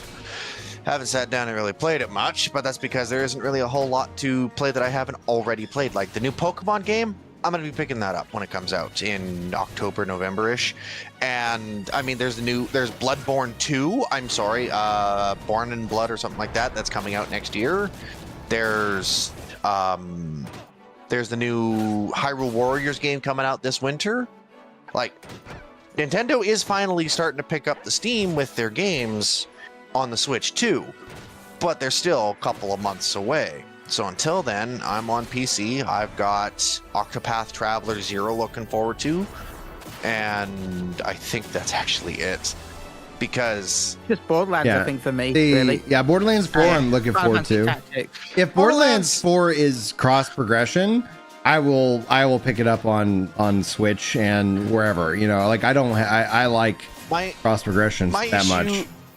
My issue I've always had with Borderlands has always been the same thing. Once you get to a certain point, if you don't have a certain build, the game just becomes a bullet sponge fest or a slog. And that was always one of my biggest issues with the Borderlands franchise. Now, I imagine maybe they'll finally change it and switch it up a little bit. I have no idea, but to be honest, this game it looks like just more Borderlands, which for some is not an issue. Yeah. Oh yeah, I'm still sad that the sequel to Tiny Tina's got cancelled, because I actually much preferred that over normal Borderlands. The Wonderlands? I wish Tiny Tina's Wonderland had been less guns, more fantasy. I mean, I understand. I'm okay with the sequels, but that's the thing. Yeah, you don't want to jump too much into fantasy when the franchise is used to the guns. You want to slowly change into that versus instantly. Look, I'm going to tell you. If you instantly change, you're going to put off your normal market. Look, you want more fantasy in your thing? Take some inspiration from D&D. You've got revolvers. You've got pepper boxes. Yeah. Just stick more to the 1800s. On top of that, you want a great example of an awesome bow? Van Helsing, the Hugh Jackman Van Helsing movie. Look at that crossbow. That could have been an amazing gun in the game. You don't want to scare off your normal audience that will purchase the game. You want to slowly people would know it's a into spin-off. That's the other thing, though. Spin-offs are meant to be different, and that's what Tiny Tina's was. It was different. It was a good difference. I mean, hell, the best part was Mr. Tor going magic missile, and it's the nuke. Come on, that was awesome. But it's still. I heard you talking about Strangers earlier, Brian. Yeah, Strangers, dude. Yes. In my opinion, one of the best Final Fantasy games they've made in years. Oh yeah. Do I own it? I get into this habit of I know it's a Souls-like at heart, but I love Souls-likes. I didn't really understand what Souls like until I got into it, and I was like, so Okay, imagine Final Fantasy XI's job system, kind of, but made into a Souls. I don't have and an that's Strangers of on Paradise. Steam. Let me search here. So, Brian, if you do decide to pick it up and play it on Steam, let me know and I'll play it with you. Because it is 3-player co-op. really? Oh yeah, it's 3-player co-op. Stranger of Paradise, really Final great. Fantasy Origin. Yeah. All right. Follow, add to wish list. Let's see here. Buy Strangers of Paradise, a deluxe edition. I don't know what that comes. What's the deluxe edition? Comes with the guessing 2 the DLCs. Oh, it has comes with DLC. the I've never actually DLCs, played. Yeah. Oh, okay. I'll be honest. Very good good game. I right. thoroughly enjoyed Strangers of Paradise. I Like I, will- said, that and Neo 2 are my 2 favorite non-FromSoft Souls-likes. Okay. I'll add. I added that to the wish list. I'll check the budget after stream today and see if that's something I can Coolio. do. I gotta get going to work. It's often on. I would say if it's not discounted right now, wait. 'Cause it's often on sale. Okay, So, cool. Yeah, that's the thing. All right, Varen, have a great day at work. Thanks for coming in and spend some time with me this morning. No problem. Like, if I had noticed that you were in here earlier, probably when you first popped up, I would have been in here from the beginning. But Oh, you're good. I was making my stream song. I took last Saturday off to kind of because we just had what we call mid Christmas because we've been just you go. But I yeah, gotta go. Have a good but one. see you, man. But yeah, the goal was like Saturday mornings. So I can hope feel free to go watch Saturday morning cartoons. But it's like I can find time to play uninterrupted and just kind of work on things that I've been wanting to do in game and relax. I'm up at I get up, the gym's closed. It just seems like a perfect blend of let me play some games and have some fun. Oh, Sean also man, you got everybody's saying Strangers in Paradise is such a good game. Okay. I remember when it came out. When it came out, I was out of town. I forgot. I don't remember where I was, but I was just it's I'll check it out later. And then it's later, just you get busy. I do wish I had crossplay though, because I have it on PlayStation. So that maybe is one of the things. Without the lack of crossplay hurts multiplayer games because back to the thing. It's people just. What also the theory that people are going to be I'm going to just transition platforms. It's no, I don't care if Android comes out with a really cool feature. It's not going to get me to switch off of iPhone just because I'm so integrated into that platform. So it's it would Same to with do me so. with iPhone. Yeah, well, that's the thing with PlayStation and Xbox. It's you get some crossover, but in the general thing, people buy a system and then that's what they have, and it's well, I guess I'm not gonna play that game.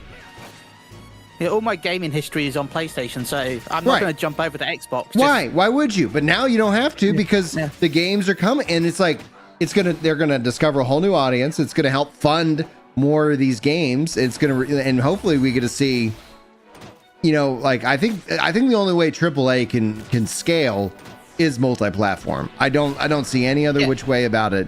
Because we could make the argument that a AA game that with 30 developers could have probably done well on one platform, and got a deal, to etc. But I think they got that deal with Game Pass, so it's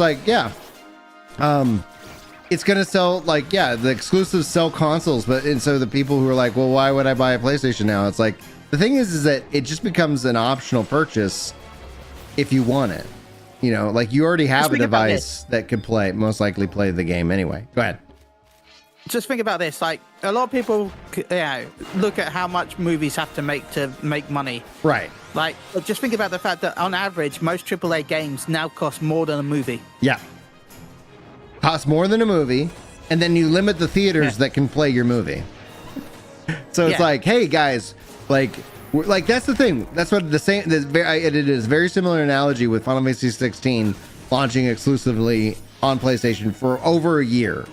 I was imagine you have this big story thing. You have a community that loves the Final Fantasy stories, and you made a game that's so story focused, and then you only released it in New York City, and players can either go to New York or they can wait an unknown time to play your game, and then also like not try to have that story spoiled.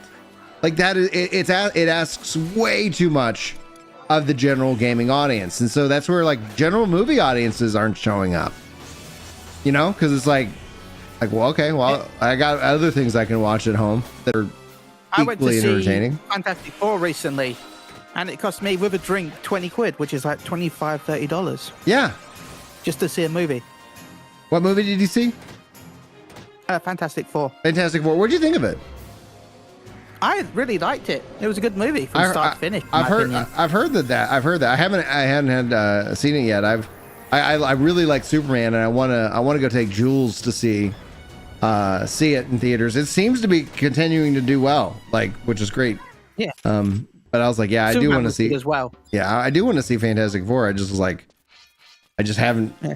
You're right. Like to go, the pain is great in terms of cost, and then also for me, it's like we got to coordinate sitters, we got to do this, we got like it's just like there's so much work. So I've jokingly said like I really do appreciate when I get to the movie and the actors come on before the movie comes up and says thanks for seeing this in theaters. I was like, thank you for thanking me, because this wasn't easy. Well, yeah, I also have like I have to get a train and a bus if I want to go see a movie. Yeah, yeah, exactly. Yeah, I also have my own troubles. No kids, but I still have a lot of traveling. Yeah, a lot of like it becomes an effort, and then again, path of least resistance. You're like, oh, I have all these great video games. Oh, if you have like Netflix or Prime, like there's like a bunch of great stuff to watch. It's like, yeah, it's like, okay. But no, I'd say just wait now, because it'll probably be on Disney Plus in like a month or so. How fast they go. That's another reason why movies go from cinema to streaming services really fast now. Mm-hmm. Not like before, would be like the only way to say normally about 6 months. Yeah, they have to. Well, that's the thing. It's like they have to. They need to wait. Like if Fantastic Four is on Disney Plus in September or October. Well, like, yeah, why go through that pain when I could just wait 2 months and watch it at home? It's like, okay. I have my own popcorn here. It's good. I like it. In case you're wondering, I don't know, HBO Max. I want to get HBO Max here here in probably a week or two, because Peacemaker season 2 is getting Superman will be on HBO Max in September. You think? Have they announced that? Yeah. Oh, okay. Well, that's early October. I was like, but yeah, I could. That's at least 3 months. But if they want people to show up to theaters, they like. It used to be like what? Like it felt like a year before the movie would come out for rent, or something like that. And so it's like it incentivized going to the theater if you wanted to see it, and then it also incentivized the $2 theater. Which would used to be 50 cents, like, it's like, yeah, let's go to cheap movie. Okay, it's not confirmed, but the VOD, the purchasable version is supposedly going to be in the end of this month. I don't know how true that's too soon. That's too soon. If they do that, if they do that, Hollywood has no right to complain that people aren't showing up to theaters, because they just make it too convenient not to.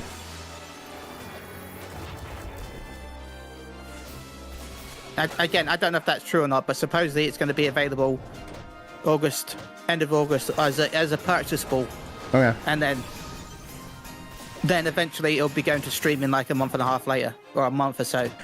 I'll buy it. I'm gonna buy Superman. I'm hoping that the digital, like, because one of the things like I remember about I like going to the movies. Movies was always kind of a fun thing.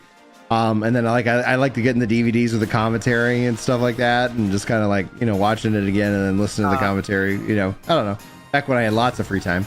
And I was like, yeah, like I'm definitely going to be buying, I want to make sure I own all the DCU stuff, because I'm really excited for what it could mean for the future. I've been wanting DC to have a real strong presence in the movies, and they have really struggled. Well, Marvel's struggling right now, so we'll see how Marvel does. So Marvel's lost a lot of the trust. Like, people, I think, have. That's why people like talk about like superhero fatigue. It's like, it's honestly just bad movie and perhaps Marvel fatigue to a degree. yeah, I think it's Marvel fatigue more I than think anything. Spider-Man is going to have, like, again, they're like, bring out your big hitters. Like, the multiverse saga, I think, was a bust. Let's just reset the universe. Let's get, you have X-Men now. Like, let's just make some good movies. And that's where it's like, I mean, Superman, I think, was like a great start to the DCU. I think it got people. There was good characters in it, so Lots of good characters. Lots in, like, I like how it's they just set there's a world that I'm like, oh, I can't wait to learn more about this world. And then, so Peacemaker will be interesting to see what they do there. Supergirl next year. I do think one thing that, like, they do need to figure out is what, like, the Batman strategy. Like, what do they want to do? Because the Reeve Batman, I think, is good, and so is, like, the sequel should be interesting, but they're kind of classifying that as Elseworlds right now, and I'm like, well, who's going to be your Batman, and how is that not going to confuse audiences? It's like, I don't think they've got plans for Batman in it, right? yeah, Batman. They talk about Batman, Brave the Bold. Where it's like you have an older Batman and the Bat family established. So, like, Batman exists in Superman. You just don't see him. You see Gotham, etc. But it's like, so he's been operational. So, like, as long as they also don't rush, like they did with Batman versus Superman. Like, that was in and of itself, like, that was supposed to be Man of Steel 2, and then it morphed, and it's like, let's let it, let the world kind of, cook and, etc. But at the same time, like, World's Finest would be such a really cool thing. There's a lot, and they've even kind of mentioned that, but yeah, I'm very curious to see what they do with the Flash. Like, we know that all these characters are coming. So let's see here. It's just like, yep, let's go.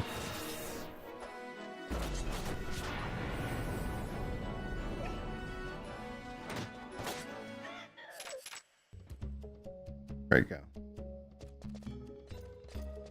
I don't know if there's anything special I should be doing. I don't have a map. How do I get maps for the Adeline areas? Do you know? I'll be honest, I'm not sure. Okay. I'm good. You know what? I'll Google it. Thank you. I'm gonna fight this guy and see what happens.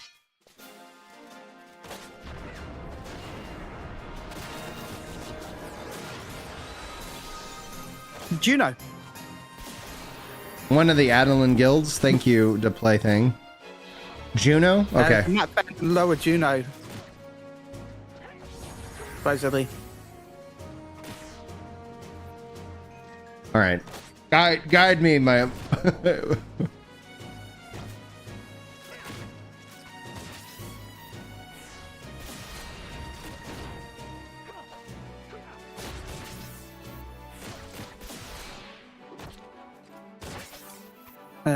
Also, there's supposedly quests that you can do as well.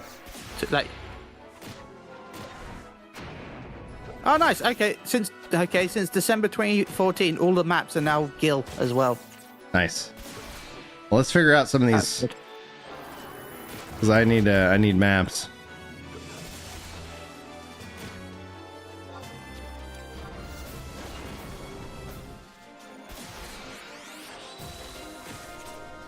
Okay, cool. Yeah, man.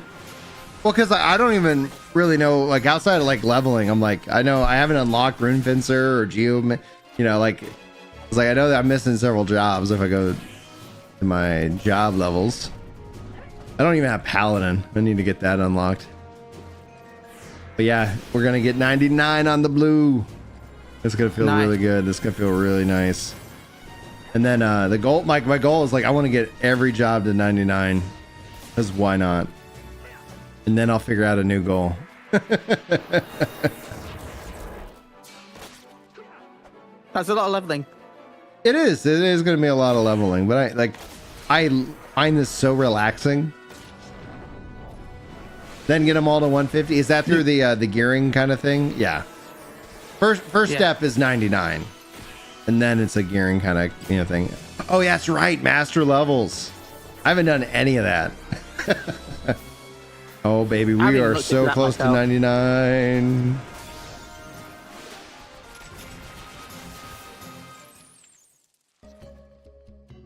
Hey, all right, cool.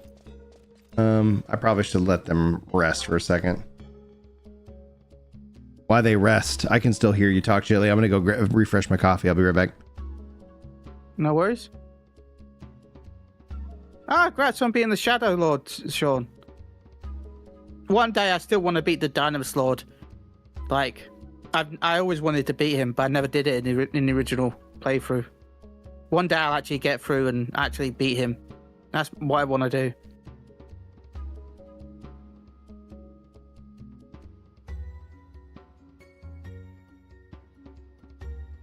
I need to read up my sub, actually, to be honest. My sub ran out recently. So I need to redo that.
The Cat's Eye Private Set. Yeah, I downloaded that recently, actually, Dead Play.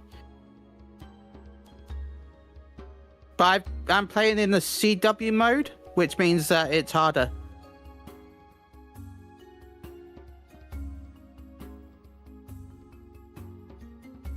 I need to actually play some more of that. Yeah. My friend talked me into doing it. Yeah. No auction house, anything like that. He's playing the mode where if you die, you lose all your levels.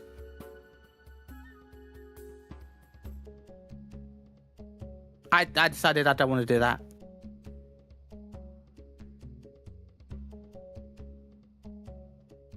But I've been busy this week with stuff, so I haven't really been on.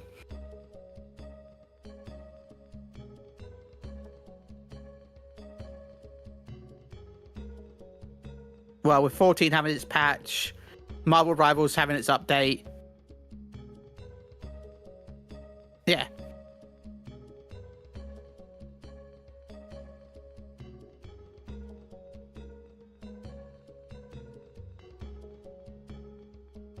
Fair. I mean, the reward is that you did it for some reason.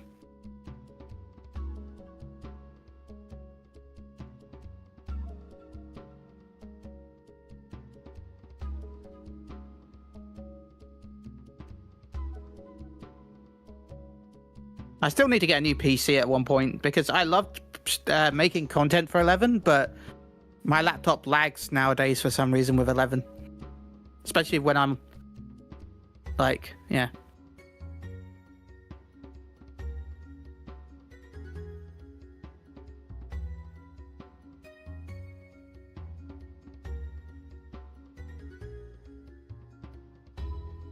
All right, I'm back. Welcome back. Thank you. I think I gotta swap out my. Yeah, talk about the fact that my mate has downloaded the. He's talking about the Cat's Eye server. My mate downloaded it, and we're playing it on hardcore mode. He's playing on really hardcore mode. Yeah, where they lose all the levels or something like that. All right, one second. I'm gonna swap out my earphone battery. You reset to level 1 if you die.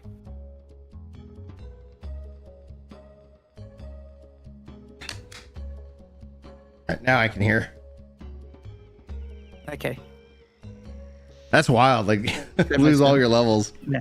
Woo. Yeah. And it's not like you level up fast. You level up like you did in the original as well. It's insane. Yeah. Right. So it's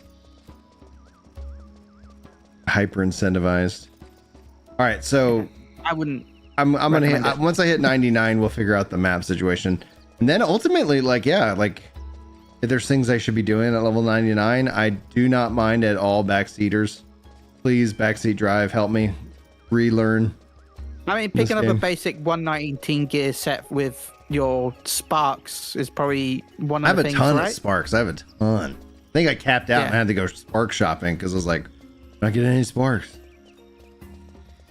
Yeah, that'd be. There's something else you can I also do got one to of my get a basic set of 119. This sounds so beautiful, and the music, dude. Like that's what I'm like. How kick-ass would it be, even if they decided not to like? So like, I'm curious. I'm gonna talk to you about Chili about like your thoughts on with 7.3, but for 14. But one of the things is like we talked about like with them doing how much work would it take for them to bring 11 into like the 14 engine with all the work they're already doing by doing it for a 14. You know, like there's a level of hope and copium that is like pulsing through my veins for that. But then, you know, the other thing would be like, even if they didn't do that, like it'd be so insane if they're like, and here's a new Final Fantasy 11 expansion. What? Yeah, anyway, wow.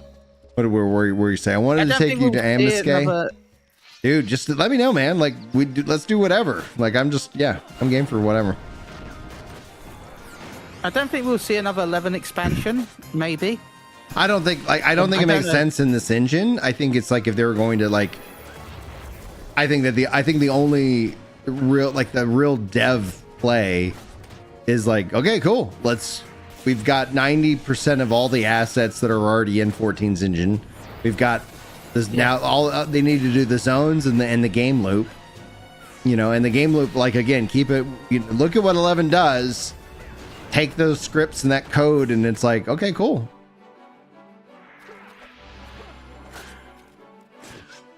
WoW 2 is going to be real As I said interesting. before, The they've thing- already remastered a lot. Sorry. No, go ahead, please. They've already remastered so many of the monsters in the game anyway before this line thread even dropped Yeah. that they've already started reworking the models even before doing this 11 homage. And now they're starting to kind of do the remaster of the music because there's so many different musics. Yeah. Like I'm saying, like what at some point, like from a cost is like, well, we've done the work. Why don't we just do the last 5%? And then we're good to go, you know? Dead Places, they're ready to announce WoW 2. I don't think WoW 2 will ever actually exist. They can do it in what they've done with like classic and current retail WoW is like if they have it all just under this one sub blanket, then as WoW 2 is lacking in content, it's like you can go play any of the other stuff over here, you know? That'd be the only way they could do it, in my opinion. Because it's very hard to get people to move over to a new MMO. Level when they've already invested 99! Yay! Woo! Baby! Whoa. Let's see here. Let me equip my ice brand. It is level 119. Boom. Shakalaka, baby. Let's see here. Which is better? Let's see here. Oh, that's the level 90. Look at that. There we go. Perfect. Oh, look at that ice brand, baby. Yeah. No map. All right. Oh, yes. That's a All right. cool looking sword. Dude, it's a really cool looking sword. I can't wait to swing it at something. Thank you, man. Let's fight some stuff. Kind of this- reminds me of Titus's sword from 10. Yeah.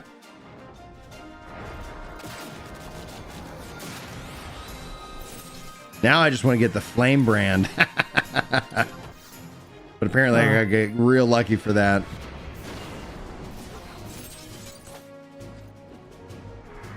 Now to play thing. Now it's time to actually play the game. Spot on, dude. Tip of the freaking app, bro.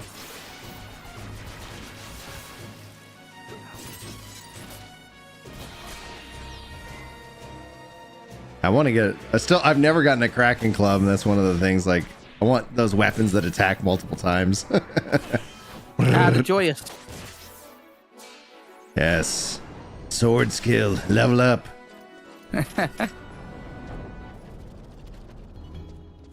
Yeah, we're gonna get a little XP in this 99, because I don't think 99 is really the start, right? There are almost max skill. Dude, who's almost max skill?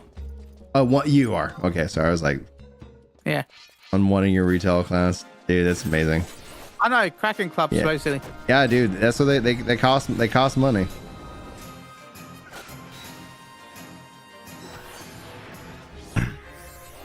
That's crazy that the Kraken Club is still expensive. It's heavily sought after. Yeah. For you, you have all your Blue Mage Relic gear. I doubt I have any of it. I don't know why I decided to take blue to 99 first, because my main was always white mage, which is like, if I go to my stats, like when they did the job levels, or like job level increase from 75 to 99, like, all right, like that's when I was like, I dabbled a little bit, got white mage to 77. So when I, kind of like when, or Eureka came out, I came back and I started leveling blue mage and checking out the stuff, and I was like, this is fun. And so I got blue mage to, and I just kept playing blue mage, but I have not done any, like, I'm not, like, I'm no expert. As much as time I spent in this game, like, I'm like, most of it's always just been like, all right, just grinding. It's like, oh, I can do what? Like, that's the thing. Like, every time I play 11, I always feel like I learned something really cool.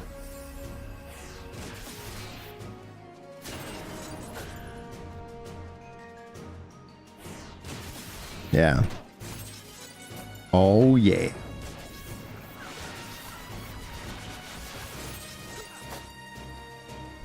And as always, there's a bunny that can kill you.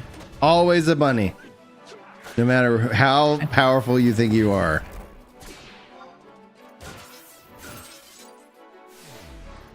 That's the thing. Like my solution again is like, okay, if you make your open world content always balanced around parties, but then you let the player like take, trust NPCs, like, yeah, like, I think I would love to see the gamut. Like, if I was to sit here and say my ideal 11, and I know this is, it's not everybody's ideal, but just, bear with me, is that we would see legit, you would have this game obviously visually scaled up, and then you have the trust system. And when I say trust, it's like it should have gambits. I should be able to create the characters, or like, maybe you want to take an NPC from the game, and maybe NPCs from the game are just that. But imagine, because just like you do, Warrior, with your multiple accounts, like I could just create a handful of my party, and then level up, gear them up, kind of decide, how I want them to play with the gambit system. And then, oh, Chili's on. Okay, well, let's maybe Chili takes two of his characters, and I take two of my characters, and then we go out and we do kick-ass things. And then Warrior gets online, and then we go, oh, Chili, Warrior, and Bryn, cool, we each take one of our NPCs, and it's like that in and of itself is like, it just gives you that flexibility so that the world is dangerous and you have the ability to tackle it. Hey, Outkill, what's up, dude? Good morning.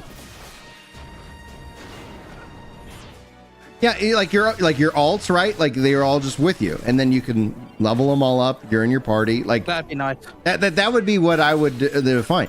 Even if, like, and this is the thing, I would even pay for the alts to have that kind of gameplay loop.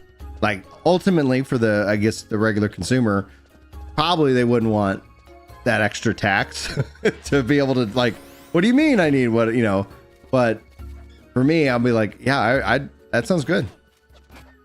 $1 an alt, like, great. I got my alts. We're leveling them up. Oh, Warriors online, Chili's online. I'm playing with the play. Like, we're teaming up. We're doing fun things. Okay, cool. Like, there's no guilt on kicking out a bot. I feel nothing for them. I feel nothing for them. They can go kick rocks. No, but it's like, yeah, that'd be so cool. Be like, okay, great.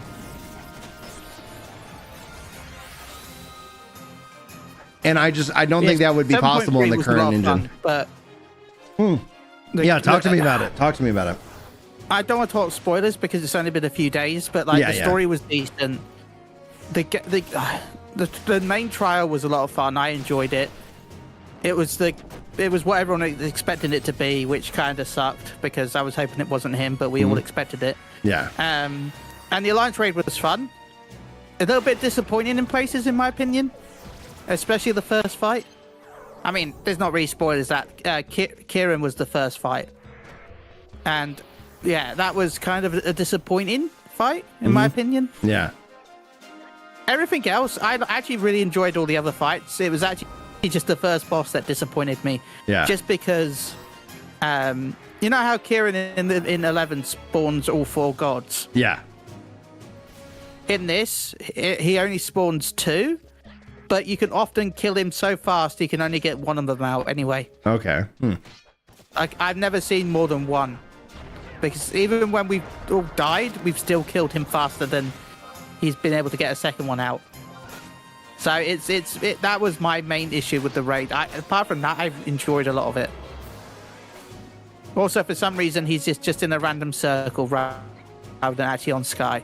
Okay. He's just in Ronfer for some reason.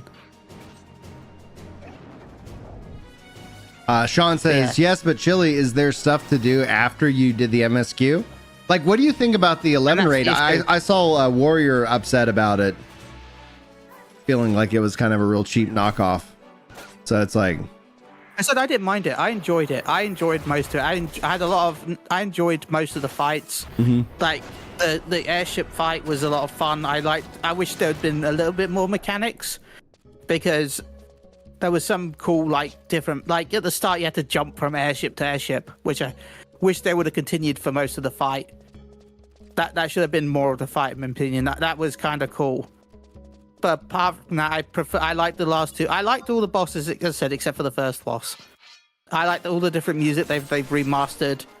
Like, I enjoyed it. A lot of people disliked it, but as I said, the issue is now I have to wait until September, October, for the deep dungeon, and the deep dungeon, in my opinion, is the content of this patch, and the fact that it's and you have 2 months, at least 2 months before that comes out.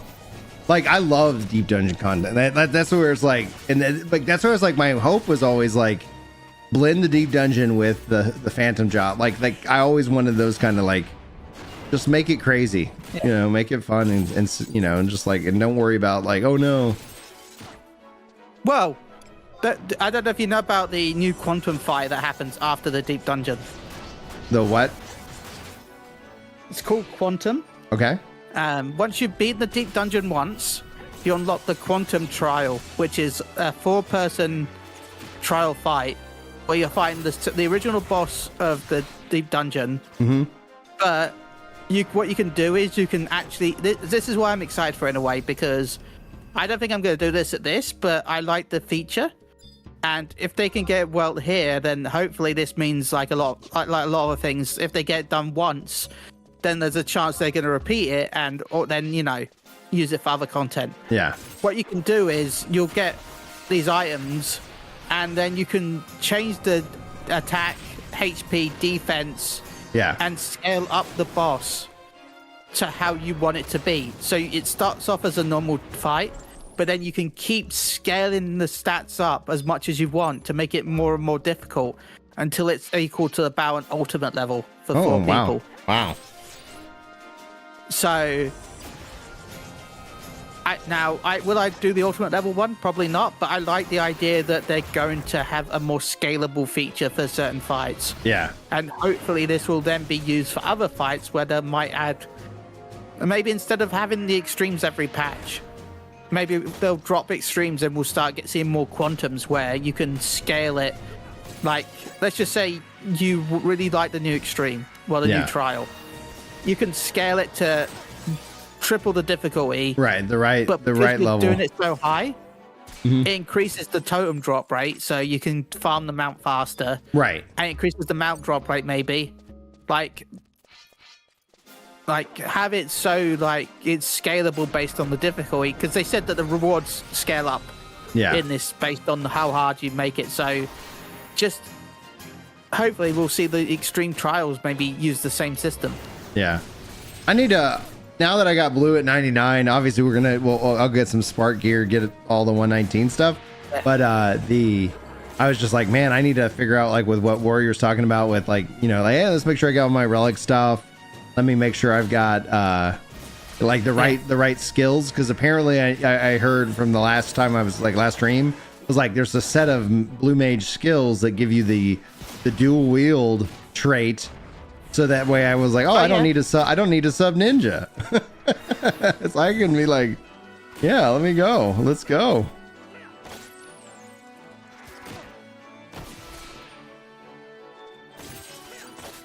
So then I would have a whole nother a set of options for what I wanted to the subclass. I just need to figure all this stuff is like, I love it, man. It's like, you're just like, all right. The thing is like, yeah, I just kind of, I'm going to keep playing it the way I play. Slow and steady. And on Steam Deck. But yeah, that's the thing. Like with the next Xbox with Steam, like Helldivers 2, like it's interesting that there's like games are still coming to the X. Like I'm wondering if that's more just like, yeah, we're just getting ready for the Xbox store. Like, okay, cool, let's go. We'll see how that plays out. I honestly, I'm like, if Xbox players want more Sony games on their platform, they have to show up for Helldivers. Like, don't be like, oh, that was not it sold well, right? It sold incredibly well, especially on PC. Like it outsold PlayStation on PC. Hey, Dark Lantern with the tier 1 sub. 94 months of support. You freaking legend. Thank you so much. That takes us to 14 for our goal. Thank you very much. For those who don't know, every 25 I give 5, and whatever platform hits it, gets it. So whether you're on green, red, or purple, Boom City. How have you been, Dark? I hope you're doing well. But yeah, there's a lot of stuff in 11 I would like to move over to 14, and some quality of life stuff in 14, like the Party Finder, that I'd like to see in 11 as well. Right, Party Finder, and people are like, oh, no, you don't get it. It's like, to be able to list, hey, this is what we want to do, and then people can be like, hey, okay, yeah. I'm gonna, like that is because then you can kind of go out and play, and you don't have to, like, the idea is like, no one wants to sit and shout. Like, I get the idea that people like seeing the chat, but there's just so much spam sometimes that you just kind of block it anyway. So it's like, oh, Party Finder, who's doing what? Like, I could literally list playing, leveling, etc. And then if anybody wanted to join, they could. The quality of life, though, is that the system would be good if it handled the trust, right? So like, hey, I'm here with my trusts, and as people slot in, they would just replace the trust. It's like that. Yeah, like I'm just saying, make it easy, streamline that crap. The play thing says it felt rushed. I'm guessing that's for the Kieran fight. Yeah. Well, the whole how are the reward? Like, obviously the deep dungeon isn't out, but Yoshi P originally said like 7.3 was going to be when they were going to be able to address one of their biggest complaints, which was the lack of rewards. And like they increased the amount of music scrolls you can get. Oh, that's not good enough. That. Yeah. I know that the totems. Oh yes. You can get 2 totems from the alliance from the trial, but that was bugged. You could only get 1. Guild Wars 2 just is like, they just are launching a new expansion. It's like I bought the dragon one, and I never played it. I just like, I love Guild Wars 2, but the lack of like native controller support, like it does prevent me from playing it where I play games now. Like if your game doesn't have controller support, like it's just not going to be a game that I find time for. Is Strangers of Paradise on GeForce Now? I would have to check. Because that would be really nice. Or is if it's Xbox Play Anywhere, maybe that's what Yeah, it's on GeForce now. Okay. Is it? Do we know if it's Xbox Play Anywhere? I'm just trying to think. I don't think it's on anywhere. Like yeah, because they've been slowly moving their games to that. The I will be shocked if it is. let me just check. Xbox.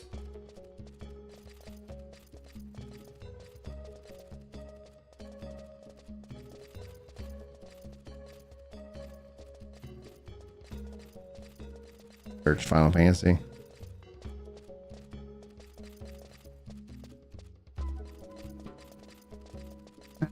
Just says play with.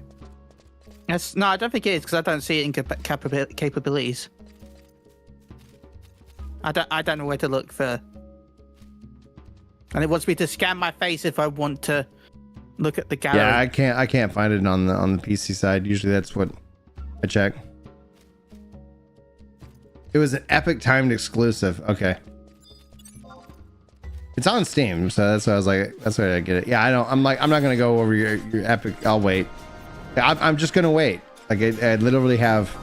It's not like in the world where it's like I only have one video game and I'm tired of it. I want a new one. It's like no, I literally have thousands of video games.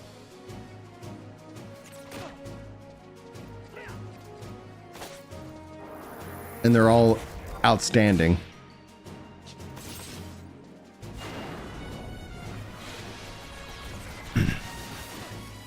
I'll be honest, that's why I'm not a huge fan of Steam. I know it sounds weird, but like, for the thing you've just said, like, no offense to Steam, but the whole point of PC was always the fact that it was an open platform. Like, PCs was what people were promoting. It's like, there's no exclusives. It's just an open platform. You can buy it from anywhere. But in reality, nowadays, unless your game comes out on Steam, it's going to have trouble selling because people, as soon as you announce the game, are instantly going, is it on Steam? Yeah. And if it's not on Steam, they'll wait for it to come out on Steam. And that, in my opinion, turns the open platform nature of a PC into a semi-exclusivity box. Like, it's not exclusive in a way, but... The hell? It kind of is, if you understand what I mean. Like... You want to say it's open, but at the same time, if a game comes out on something that not on Steam, suddenly you're just going to wait, and that, in my opinion, means that Steam has an exclusivity on PC. Hey, it does have a monopoly for sure. Dude, I'm so excited you're enjoying Guild Wars 2, man. That's awesome.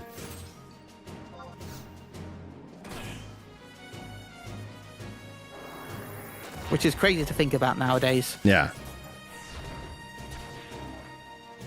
Well, and we know they're working on Guild Wars 3, which was like that'll be exciting. And did you see they're rebooting Terra again? Oh, really? Again. All right. Yeah, supposedly Terra's getting rebooted again. Who's for that? Like, why? I would rather WildStar come back. Like WildStar was hot. Like there was some really good stuff, and it was like if they had like honestly, my thought, especially with WildStar, is like if the Battle Pass concept had been around, WildStar I think would have dramatically benefited from like kind of that seasonal model, where it's like you have these things, and then you have the Battle Pass that's acting as your season, and it's. You can you buy and a buy to play, you buy the game, and then you have that, and then it's like that would have been, I think, something. Then same thing with even Lord of the Rings Online, not Lord of the Rings Online, Warhammer Online. Man, I forgot that was the thing. WildStar, dude, like.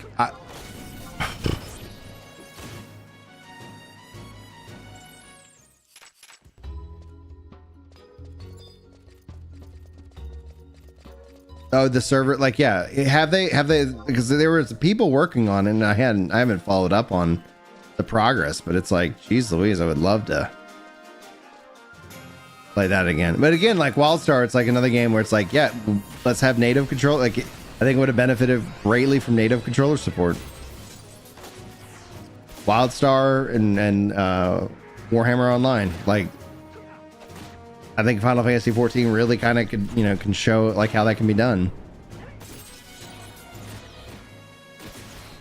But now you think with the handhelds, stream decks, things like that, it's like if your game does not play, I think people aren't gonna do it. Yeah. Controllers incredibly important nowadays. Yeah. That's the thing. I was playing that's where I was like, why am I not playing 11? I was playing the Pantheon Rise of the Fallen, and I was like, oh man, I like it. And then I was like, it doesn't support controllers natively. Playing on the Steam Deck was like really painful.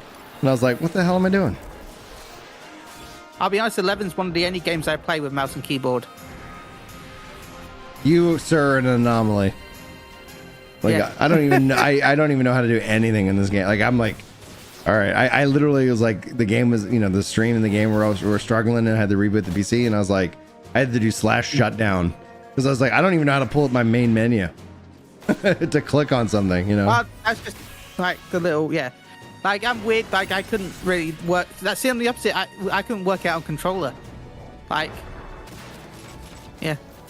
Like, I know the function keys just switch between party members and tab.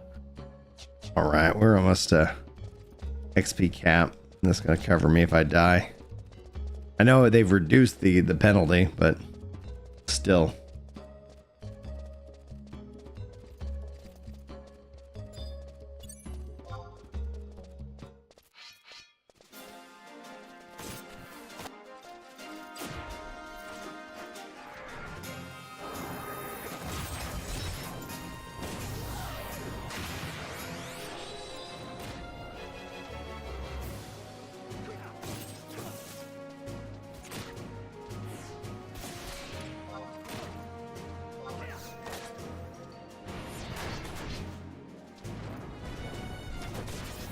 Dude, 2k damage on that weapon skill. Nice. Yeah, very nice.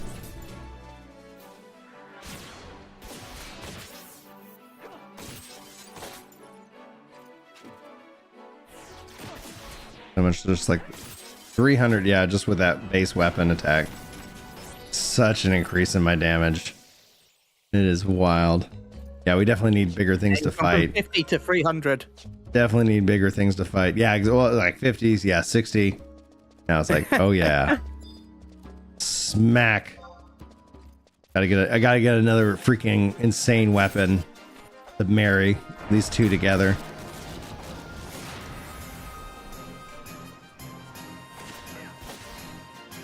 I know a lot of the enemies are remodels, but they're very pretty compared to some of the originals. Yep. Like these Butterflies. things. These Yeah. bats. Well, they look. I think they're based on the bat model, right? But they're butterflies. Okay, yeah. Oh yeah, like multiple bats together, yeah. Yeah. Same animation. Yeah. But turned into butterflies to make them look prettier. Like it's the fact that they've reusing stuff like that, but also changing them enough to make them unique is why 11's done so well. The fact that 11 has been like growing. It's like that's like. Well, Asura had to look off, right? Because Yeah. too many people. What's up? Good morning. What's up? What's up? What's up? What's up? I had joined back in Final Fantasy after taking breaks. You know, I'm trying to get back into the game. Heck yeah, dude. Welcome back. Thank you, man. I'm trying to get back because I've been playing like so many other games, like Monster Hunter Wilds. I heard that people aren't vibing with Wilds right now. Yeah, but me, I'm playing for myself. I haven't played. I haven't beat it yet, but it's fun. But yeah.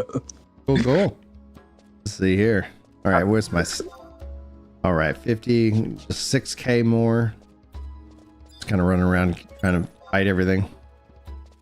You playing Final Fantasy 14? Now I'm on 11 right now. Oh, 11? Yeah, dude. I haven't played it. Dude, 11 haven't played is 11. so good, dude. And it's just like it's wild. Are you playing 14 right now? Mm-hmm. Cool. Yeah, like so like a lot of a lot of the with the raid stuff, I'm like, it seems like, I don't know, more people are checking on 11. Like, I think they capped where people, like the server that I'm on, like it's full. They're like, well, all right, sorry guys, like server's full, can't allow new characters. It's like, oh wow. Tell me Wow. about it. Most of the servers that's congested is mostly in Crystal. Mm-hmm. Can't hardly visit my friends there, man.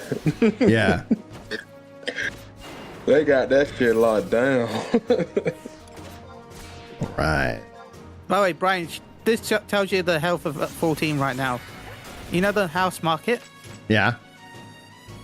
Some more houses went sold recently, and guess what? There's still, I saw it just in my area alone, there's still 4 houses available to be purchased. Okay. That. Oh wow. Well, on like Right. the housing system And that's on Gilgamesh. in 14 is Right. and it sucks because it's like, I get the original design and you know, intention. They're like, yeah, like a neighborhood, etc. But it's like, man, it would have been better if it was literally just instance housing, because you still don't see anybody, and then you could invite people to your whatever. But it's like, and then the technical issue, like WoW apparently is launching their housing, and I think essentially that's Yeah, gonna, pretty good. I think that's gonna have, like, you remember all those WoW refugees? Like they just like bring them back. They're like, oh yeah, I remember. like, yeah, I remember them. dude. It's like, yeah, man. Like, yeah, but with houses that are available, I'm like, all right. That's the thing. Like, what is it? You own already gave you a house at the start of the game. at the start of the game. Right, Like, that's I don't know. That they also, like, it's pure. It's got to be pure profit for them, right? Like for 11, it's not like they have like 3 guys working on it. So it's like, there we go.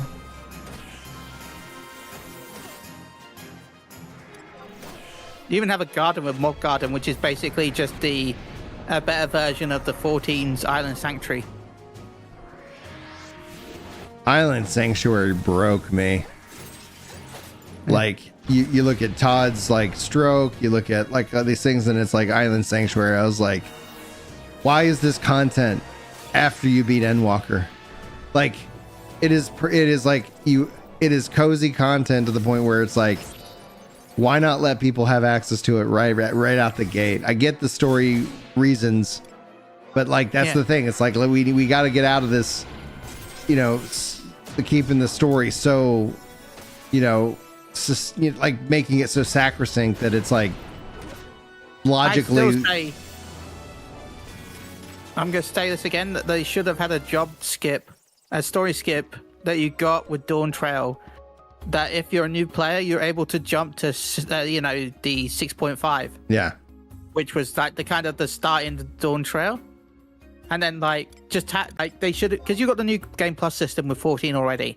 What they should have done is just allowed new players that bought Dawn Trail or pre-ordered Dawn Trail to jump to 6.5, and then when they make their character, be like, we see you're new to the game.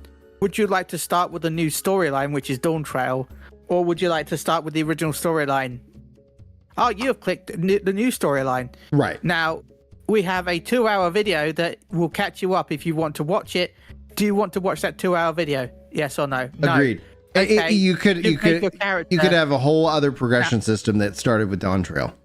So it's like, okay, cool. Yeah. Like, we're gonna. And then they could use the new Game Plus system to add an NPC in all the main expansion starter zones. So you'd have probably one in like Ul'dah, Gridania, and Limsa, one in Ishgard, one in Kagane, one in so and so.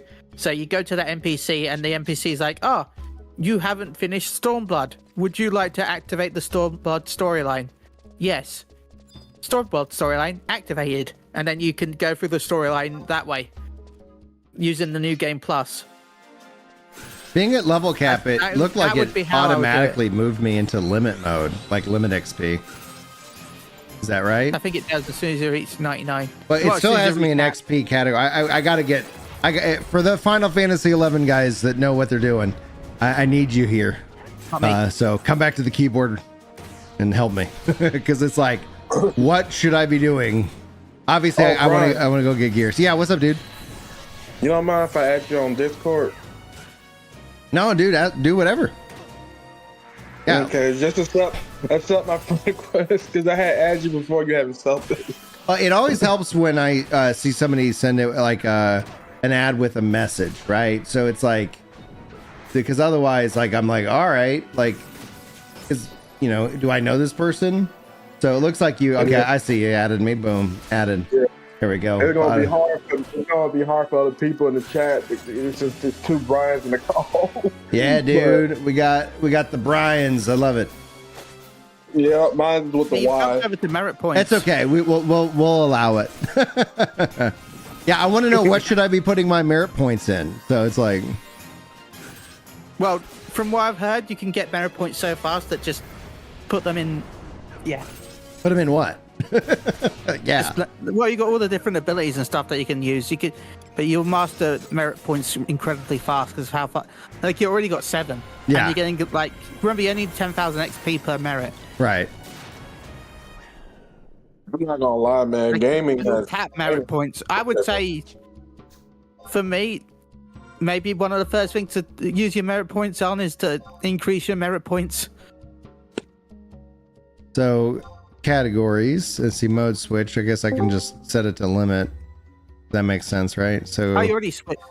but it automatically. I guess I could just keep it in XP because if it's already handling it, then we're You're already good. on limit. You've already switched to limit. It You're already didn't. getting It merit didn't. Yeah. Like I'm already getting merit points, so it's like now I'm at 7. All right. So categories: HP, MP, attributes, combat skills. What are we thinking here? And worldwide's in chat, so I that think it's worldwide. I Hey, need your help. What What's should I up, be man? doing? What I need to be doing?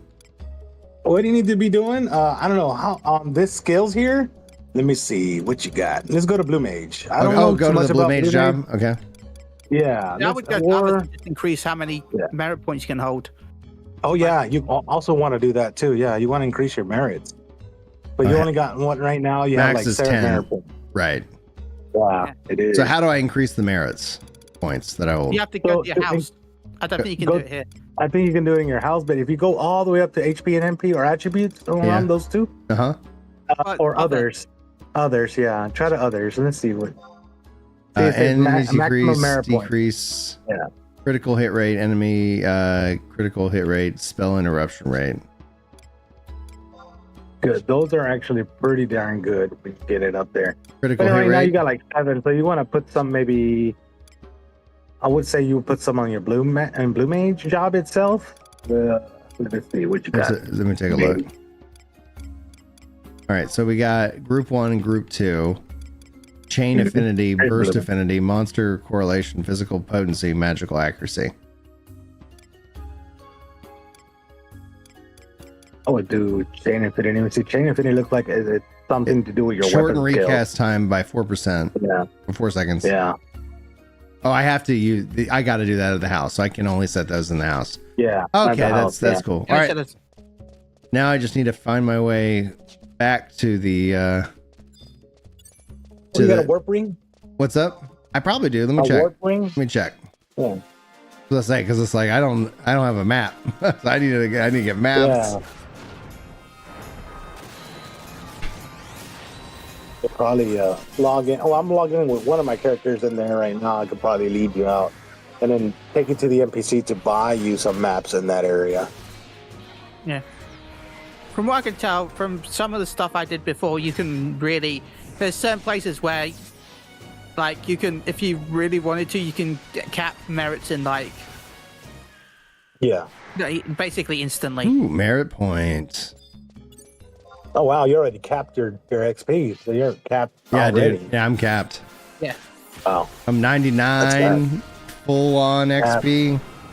Still in XP mode, so it just switches me naturally to the limit. Yeah, merit point system. Yeah, Yeah. which is good. You want to stay like that. Yeah, because it's so easy to level here now. It's going to be a lot better if you get like Rhapsodies of Vana'diel done. The MS2. Yeah, I need to do that. Like I want to finish that for sure.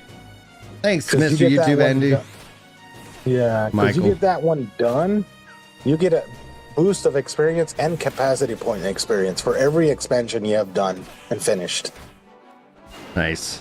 But you get more. I think you get also more trust You get to summon 5 trust. Yeah, that's the one feature that I don't have yet that I want. I'm like, I want Yeah. that. I want that extra trust. See, So let me take a look. character- Let me take a look at my missions real quick because it's like, I think that's add-ons, right? Rhapsodies of Vana'diel. I'm on numbering days. Days, yeah. Yeah. So if anybody like, if you know what we need to be doing on this, like, let's pick something and just like work it. We can work it. What expansions have you done already finished? So yeah, let me just go back to missions. The under nations, I'm on. I switched nations, but I'm basically Full Moon Fountain. So I was like, I did the quest to like get the extra key, so I didn't have to have the white, red, and black mage to open up the door. But yeah, you got that one. Yeah. so I haven't unlocked that zone. So I was like, I need to figure that out. That's where I'm at in terms of that. So Rise of the Zilliart, I haven't done anything. Yep. Temple of You haven't done it. basically like literally just those Temple of Nugapa. Promethea, I'm on the Road Forks. I haven't done any assault. Treasures of Oregot, never really did it. Like literally just like, Yeah. I'll give you one. Wings I'll of the be right back. Goddess, literally just like I would just go back in the past and do the campaign stuff. So it's like plenty of stuff to do there. Like there's so much of this game that I'm like, because like I would just literally like spend my time hanging out with Julie and my friends, and we would just be like just leveling it up, and just hanging out and having a good time, and not like ever really stressing about it, you know. But now I'm like, heck yeah, man, I want to get some of these things done.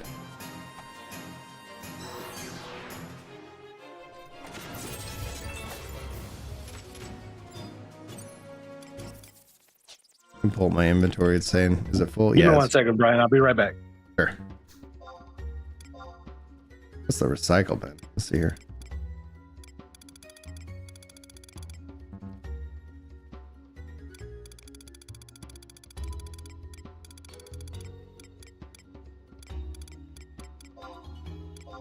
Oh, yo, I added you on Steam, by the way. Oh, thanks, dude. All right, cool. I'll No problem. let me pull that up real quick. Same name as my Discord. Well, that helps. Yep. 'Cause Yeah, it's so like, right now I play 2 MMOs. Play Final Fantasy 14 mostly, trying to get catch up, and I play Fantasy Star Online. That's my second favorite MMO. dude, Fantasy Stars. I love that. I hate to say it though, both the games got downsides. I'm just gonna be honest. Both games, one downside is Final Fantasy kind of like they kind of slow on the improvement, but they're getting better. But Fantasy Star, they got better designs with the characters that let you just like if you have a female character, you can like make do anything. But when you play Final Fantasy 14, you're kind of locked on the same like spaces, and you can't do much sliders to it. But one thing I gotta say about Fantasy Star, they need to hurry up and come up with a new story. I beat the story. But I was kind of like, you know, I was interested in how they did PSO2 New Genesis, and it's like, I don't know. I think at some point it'd be like, I would have loved them to see what they would have done if they did Fantasy Star 3, PSO3. You know, it's like, yeah, same thing. Oh, thanks for the follow over on Red. Like a lot of these games, I don't know about World of Warcraft, but I play a bit of World of Warcraft. But I would have played. I haven't, like, I know Dune came out, and it's like I was like, Dune sounds like a game that I would really enjoy, and I just didn't have the money at the time, and I was like, all right, busy. So I was like, yeah, easy. And then it's like, and then with No Rest for the Wicked, like that game is just so good, and I just really enjoy playing it. I'm looking forward to more No Rest. The multiplayer update should be coming out maybe here in about 6 weeks is my estimate. And it's like, yeah, so looking forward to that. But then now people have me all like, oh man, I need to play Strangers in Paradise. I need to finish Octopath Traveler. Like if anything was to ever make me want to be a full-time content creator, it's the backlog of great games that I want to would love to finish. right, I got so many backlogs. Tales of Arise. I already beat Xenoblade. Tales of Rise is great. Yes, bro. Dude, it's great. I've been enjoying Baldur's Gate recently. Baldur's Gate Baldur's Gate 3. Had an issue last night. Baldur's Dude. Gate is real good. Yeah, I haven't finished that. And it's just like, All right. yeah, man. It's wild. Tekken So 8. many games of the year are turn-based, and then it's like, well, we can't, like, we got to go action to bring in a new audience. It's like, no, man, just make a really great turn-based Final Fantasy game. Let's go. Right. Like I got metaphor. it. Like, I think every year, game of the year has had a turn-based RPG. Right. It plays really well. Like, I haven't, I I'm like the back. Tales I'm series, back. but I'm not going to sit here and say like the Tales series has always been like the best. It's like, it's I like, don't know. it's- It's kind of like a hit and miss. It's kind of like sometimes some of them good, some of them are okay. yeah. Kind of like. Anyway, I'm going to bounce for now, but have a lovely rest of your day. Thanks for being here, Chili. I appreciate you, dude. Take care, bro. We got to get you Take care, back on the man. Remember, if you're podcast, watching on Chili. whatever platform. What's that? Sorry. We got to get you back on the podcast. I miss hanging out with you. Yeah. It's been too long. It's been too long. Also, Been too remember, long. whatever platform you're watching right now, whether green, red, or purple, remember to hit either the follow, subscribe, or the equivalent button that is free to That free keep button. up with all the content here. Yeah, and if you want to support the stream for free, I don't know which one green. it is for which one. But Green, well, no, I'm saying like green is like if you want to support the content for free, green is ridiculous. Like what they're doing. I'm like, all right, I'll take your money. So it's like Anyway, you like bye. anyway. Bye. Hey, Chili, do you want to promote your stuff before you head out? yeah, okay, sure. Yeah. If you don't mind. No, I don't mind. Remember, I do a lot of fantasy content over on Moogle Radio, twitch.tv/Moogle Radio. We've been playing a bit of Baldur's Gate 3. Just a warning that we get a little bit adult in that, so just a heads up on that. It's not that family friendly. We're not like we don't have nudity on, by the way, but Okay. like it can be suggestive. Is all I'm gonna say. Yeah. It's suggestive stream. Mm. Also, if you like anime gaming, I do anime gaming over on Holified Sane Gaming, where I'm at 206 subscribers on YouTube now. Yes, Right. Yeah, I broke the 100K views as well. dude. Congratulations, man. Thank you. That's phenomenal. What great progress. Well, thank you for hanging out, Chili. Thanks for promoting your stuff. you. Hopefully, we can keep helping to get you some more followers as well. Thank you so much. Anyway, have a lovely evening, everyone. I've got love D&D it. You have a tonight, good one, I've got to Jimmy. prepare for Take that care, stuff. dude. So, All right. bye-bye. See you, dude. All right. So I'm almost to 10 merit points. So this is well worth Yeah, it. you gotta get some points in there. It takes a while to get some points. But Well, then you more, have job points you do, and master jobs because I see people with the stars Yeah. like you, and I'm like, teach me. That's a grind. I'm your It's a Padawan. grind. Let's go. I don't care. Like, dude, I It's a like. grind. It That's takes when a people grind, complain yeah. about grinds in these games. I'm like, that's the point. That's the point of grinding, chilling, and relaxing. It's That's like, what I'm yeah, saying. it When is I'm just very chilling, I relaxing. get home from a long day at work. All I want to do is do something, even if it's just leveling. And so I just like sit back, relax. Or sometimes, the family will play. My brother Yeah. will sometimes jump on one of my characters. He'll play for a little bit and he'll relax.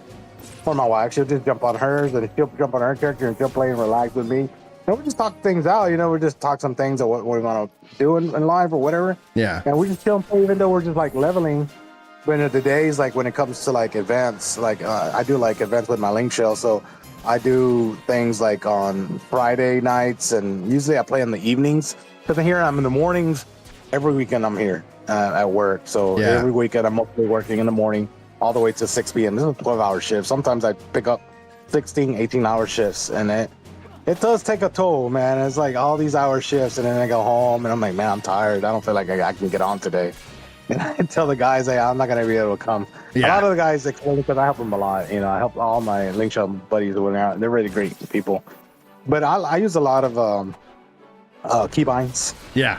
Key binding and Lewis. You were that help showing me out. some of your your macros basically that. Yeah, the what I keybind on the init file. Mm-hmm. So basically, I keybind a lot. I make little macros in there. Sometimes on my laptop. Sometimes I will get my laptop set up and I'm playing on the laptop and the desktop. Yeah. Since I don't like, it'd be easier for me because everything is macros on my laptop where I can't even type. Sometimes I have to like take some things out and then re-put it in there and save it, like in a little extra folder or something on the side. Yeah. So yeah. Where are you at? Are you in Sizek Battlegrounds? Yeah. Are you? Okay. Let me see if I can find you and I can take you out of there. and then we'll take you get some maps. Yeah, I need maps, and then I need to go buy my gear with sparks. I think I got a lot of sparks. And then, sparks, yeah. If you got a lot, let me see what you get.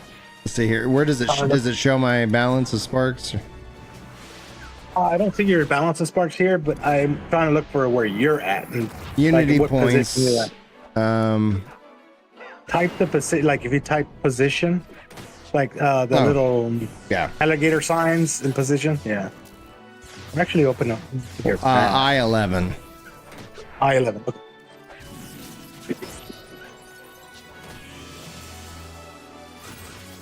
Oh yeah, you're way down here.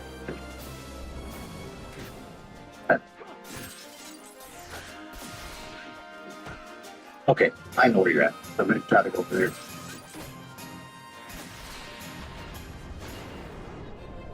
Yeah, I was working down some of my characters. You know, whenever I have the time here at work, I usually basically try to make space on them because my problem's the inventory space. I think I always have a lot. I'm capped at 10 merit points, correct? Not a cap. I mean, you can get more than 10. You can even increase your merit points.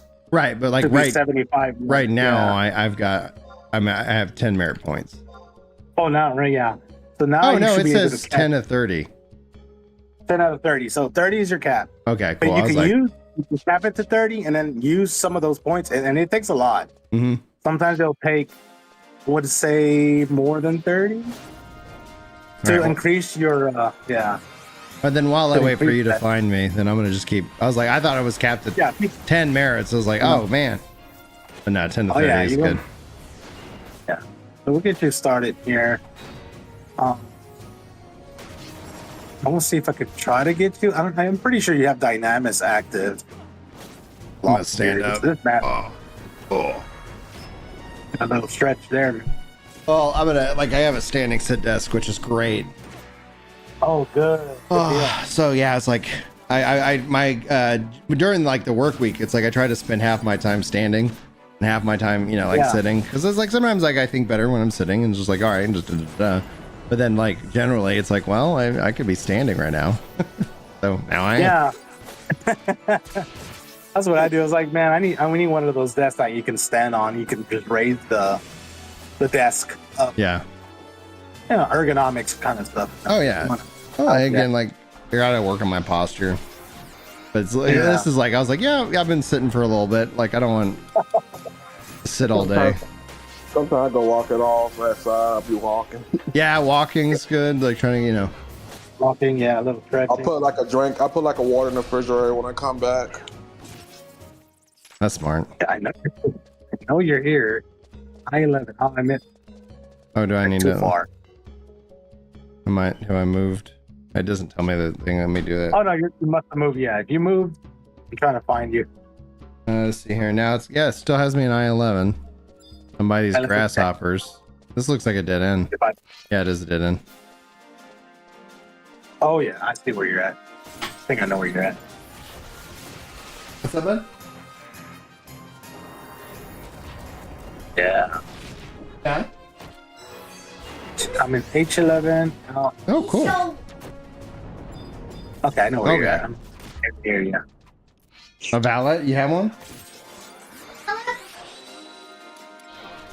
Oh, okay. Well, if you get it, let me know. They are. See you now. Okay, that makes sense. Can you shut the door, please? Thank you, bud. Mikey's playing some Pal World right now. We let Saturday mornings we call it free for all. It was like, you want to play games, you want to watch cartoons, you can do so until like 10 or no later than 11 in the morning, and then it's like, all right, let's go do something else. That's where it's like, yeah, Dad likes to play video games in the morning too. Heck yeah. Uh-huh. Oh, nice mount. There you go. Oh yeah, the Ixion mount. Yeah. Yeah. The Dark Ixion mount. We're fighting him and back in the 75 era. Man, he was easy. Not an easy claim because he runs away too. Yeah. You have to have and the second thing, you had to kill pixies to get the item. And I was like, this is such one of the rarest MMOs that you don't see in MMOs anymore. Like, certain certain monsters will aggro you by sound, right? And then you know how Sound, they smell, magic. smell. Yeah. Yeah, and if you're like running away from those monsters, like let's say a crawler, and you run in water, Yeah. they lose track of you because you're running water. Exactly. Like not a lot of MMOs don't do this anymore. All right. So there you go. Okay, so follow me. Hold on a second. I'm gonna actually put you on follow 1 second. Why can't I target you? Oh, There we go. Now I have. I was like, what the heck? 1 second. Slash follow. Yeah, let me be lazy and actually hit follow. no, you're good. Good stretch there. Yep. That was the idea. I was like, ah. That's the coolest thing about the follow here as well. Yeah, it's relaxing about MMOs. A lot of MMOs don't even have this neither. The follow, they like follow another person. It's like, yeah, I just want to take a little break. I'll be right back. You know, it's like, well, I'm gonna take your character this way. Just give me a little follow. Right. But I was noticing that in 14 they don't even have this, where the aggro range of a monster, or you can lose the aggro by just running in water. You know, that kind of stuff. You know, I just like, man, 11 was really detailed. You know, you had to use like deodorized or something so they won't smell you. You know, monsters like orcs, if you get aggro by them, there was a way. If you got away from them far enough, you deodorize and run away. You could lose them. Right. It was pretty good. Yeah. This way, just make sure you're still on follow. Yeah, you are. Okay, good deal. So yeah, this is a good place to get experience. Eshka's another good place to get experience too.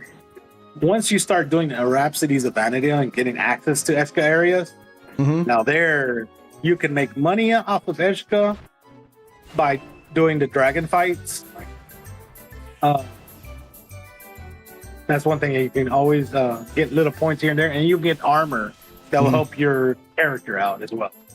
And I like once every day, every Japanese midnight, which is like 10 a.m. our time, Central Time. Yeah. So you get 100 points for killing a dragon, and you can kill it. You have to wait for a certain amount. You have to actually join some kind of unity. Like one of the NPCs, like Ayame, Naji, one of those NPCs. For I can't remember the ones from Winders on top of my head. I don't remember. But you join one of them, they'll always tell you, "Oh yeah, Quetzalcoatl's about to pop here in Rise of Jimma," or another dragon. I can't remember the dragon's names, but they'll tell you that they're about to pop. You have 10 minutes to get there. You get there, you know, you fight the dragon, get 100 points for the day, and you get beads. Beads are basically another way of getting a new weapon too. They're called Aeonic weapons. Okay. And it's get a 50k beads. You can turn it in to get a weapon. Like this character has a weapon, Aeonic great katanas. I had to collect that, but it was hard. It was hard to get it because these fights are not easy. Yeah, dude. Those fights are not easy. It took a while. And this character is I want to say he's a year and 6 months old. Yeah. That's not a one second, guys. Sean he's oh man, that's funny. He says Ginger loves MMOs. Haven't seen any new channels in a while, so does that mean you're done collecting trophies?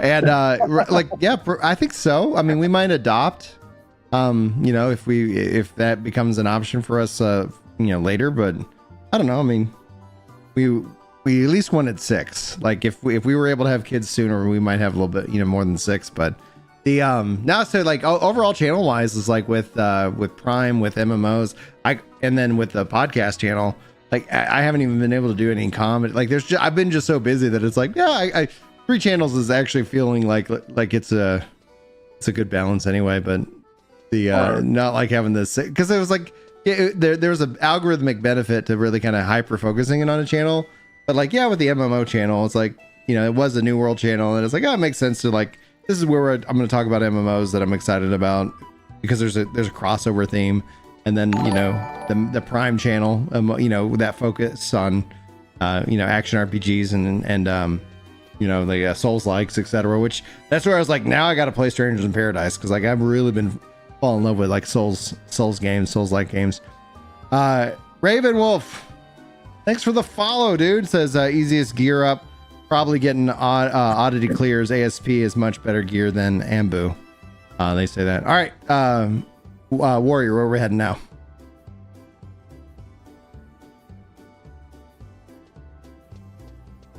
Okay, he says, be right back 1 second. Fair.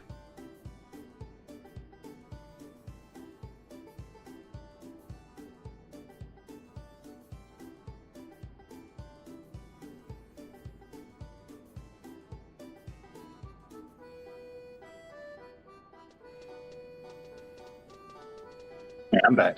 Welcome back.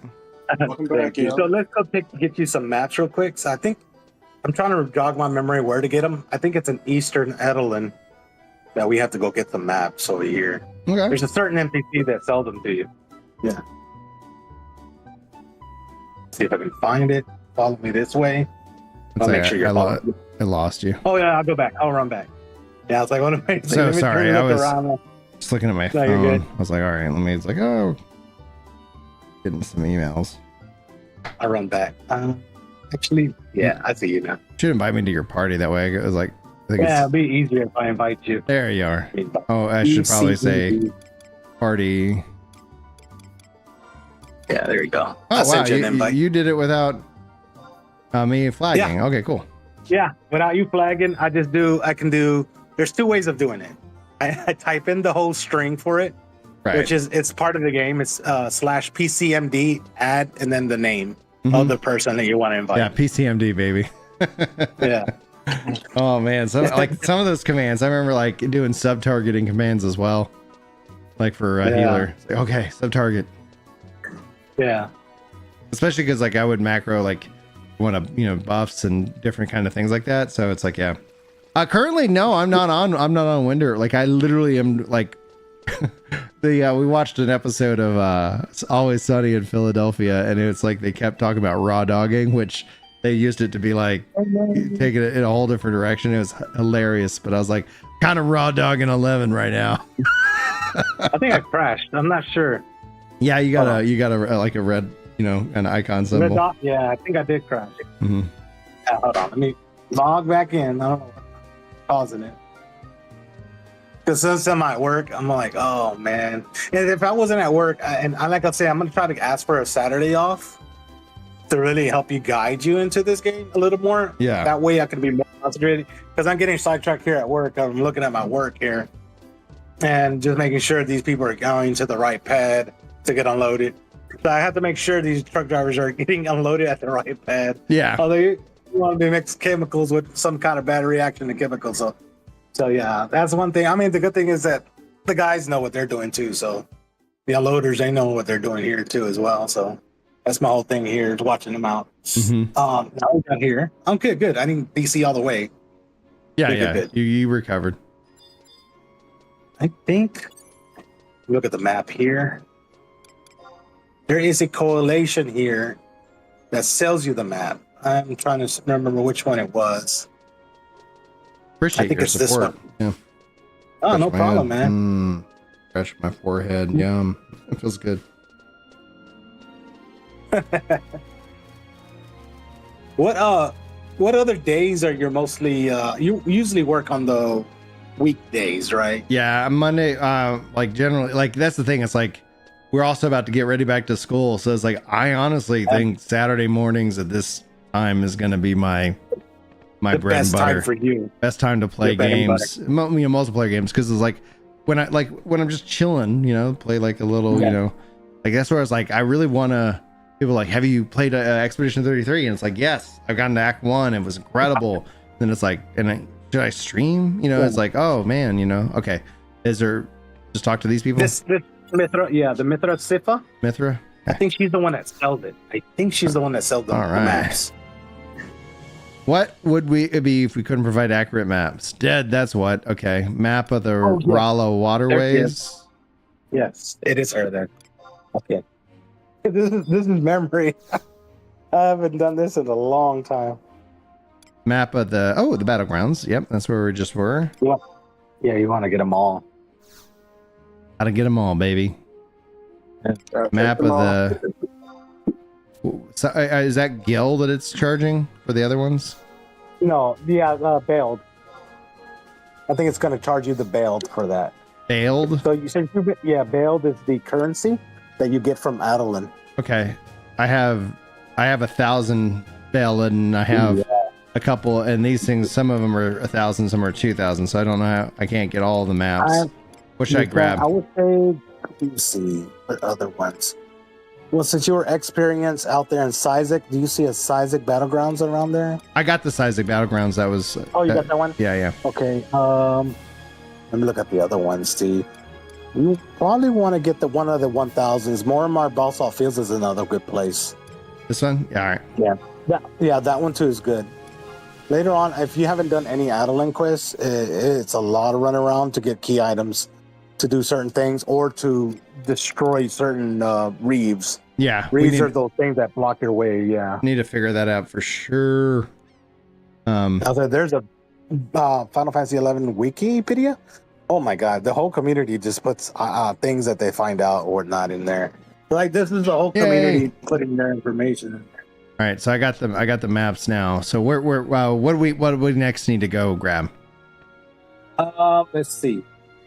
You said you were on a certain quest on Rhapsodies, right? Let me see here. Yeah. No. So under Rhapsodies, numbering days. Green Day. Your bonds with Preesh have helped the orb shine a little bit brighter than before, yet Irana is nowhere to be seen. Work together with your companions to find her. I'm trying to look at that. Numbering days. Okay, let me look and see that one up. Yeah, let's see what we need to do. Yeah, because if we can progress this would be great. It'll be good, because that way you get some more active say more active trust, maybe a little further down the storyline. You get to understand that, because what it is just basically your coming in your time of when you are current present into like certain of your okay, numbering days. Where did I pass this up? Okay, numbering day, right day. I'm so okay. I see where you're at. You're in chapter 2. Okay. Yeah. So you're in chapter 2. Let me look at this quest up. So I always Google everything. Oh, you're good, dude. Yeah. Being aware. Okay. 7.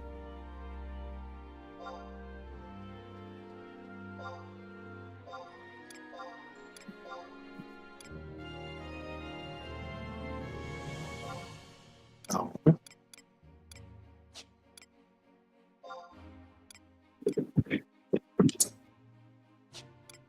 Here we are. 222. Okay.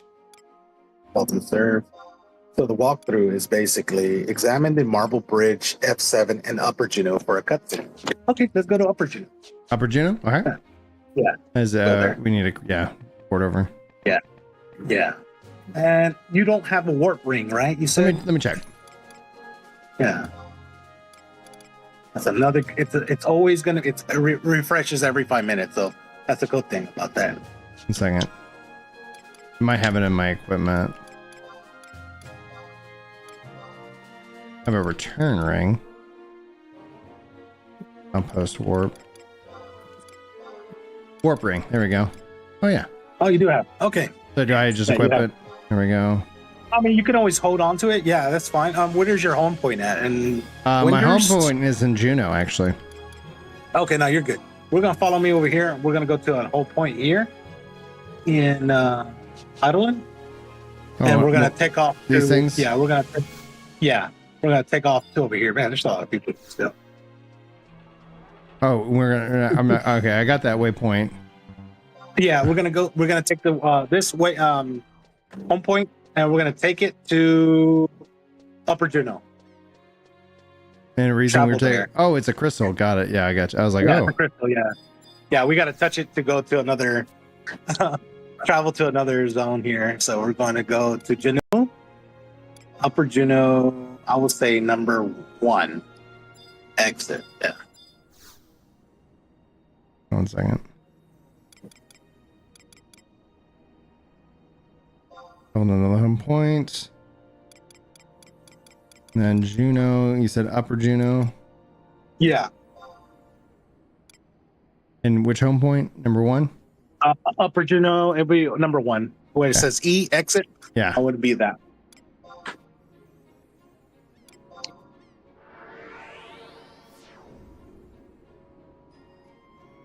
Maybe get Sparks gear first. Yeah, I think I have to do the Sparks gear. I need to go back to one of the home cities, right? Yes, you do. To All right, turn in your spark? Yeah. All right, let's And find get this. some better. Find this cutscene, and then I can go pop over there and get my 119 set. All right, who do I need to talk with? We're gonna follow me to the Marble Bridge. Okay. It's over here near the Chocobo. Oh my god, I'm lagging here, bad. Yeah. I guess because there's a little farm. Yeah. Freezing up. Low I wall. probably froze up there.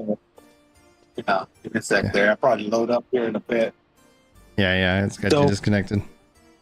Yeah, so yeah, it's so bad connection because it's raining here. We got a little storm coming in. Yeah. Oh, there you go. Okay, now I'm moving. There we go. There we go. There you go.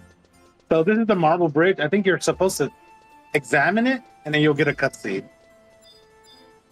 The bridge? Yes, Oh, Marble Bridge, the the Marble door. Bridge. Yeah, the door. It's Let's thinking. see. Oh, there it goes. Cutscene. All right, cool. There you go. Looks like I'm with you. But it's Tenzin. Yeah.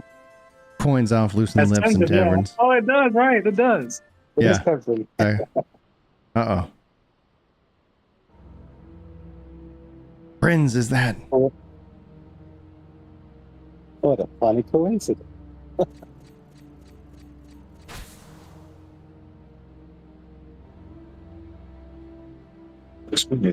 Oh, I love the drawing there. Yeah.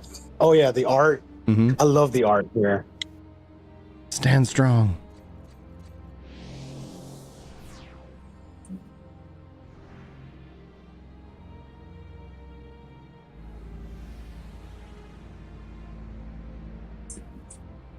Back, Kerr.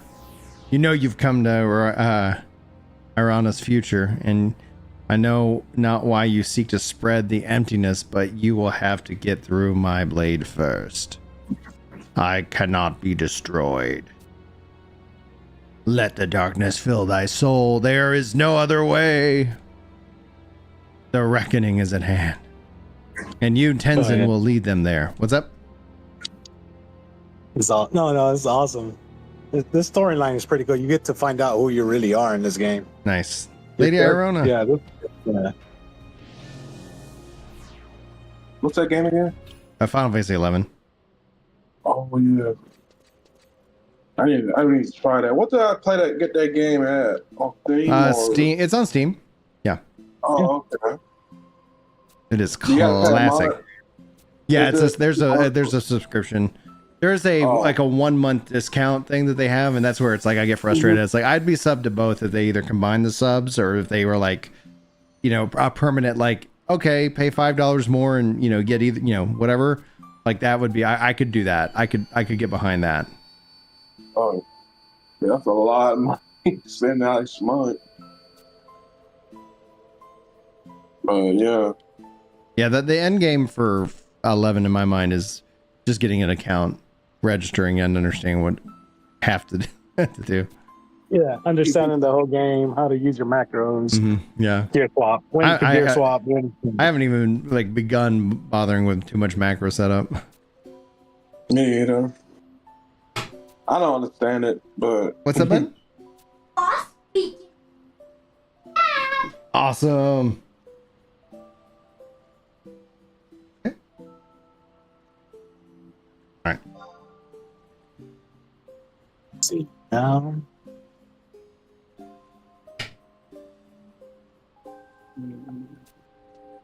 Your next mission.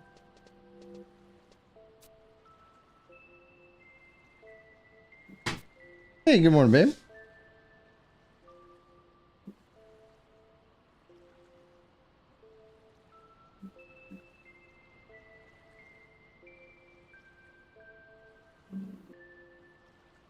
Okay. And looky. Preach. All right, and it's almost time for me to wrap.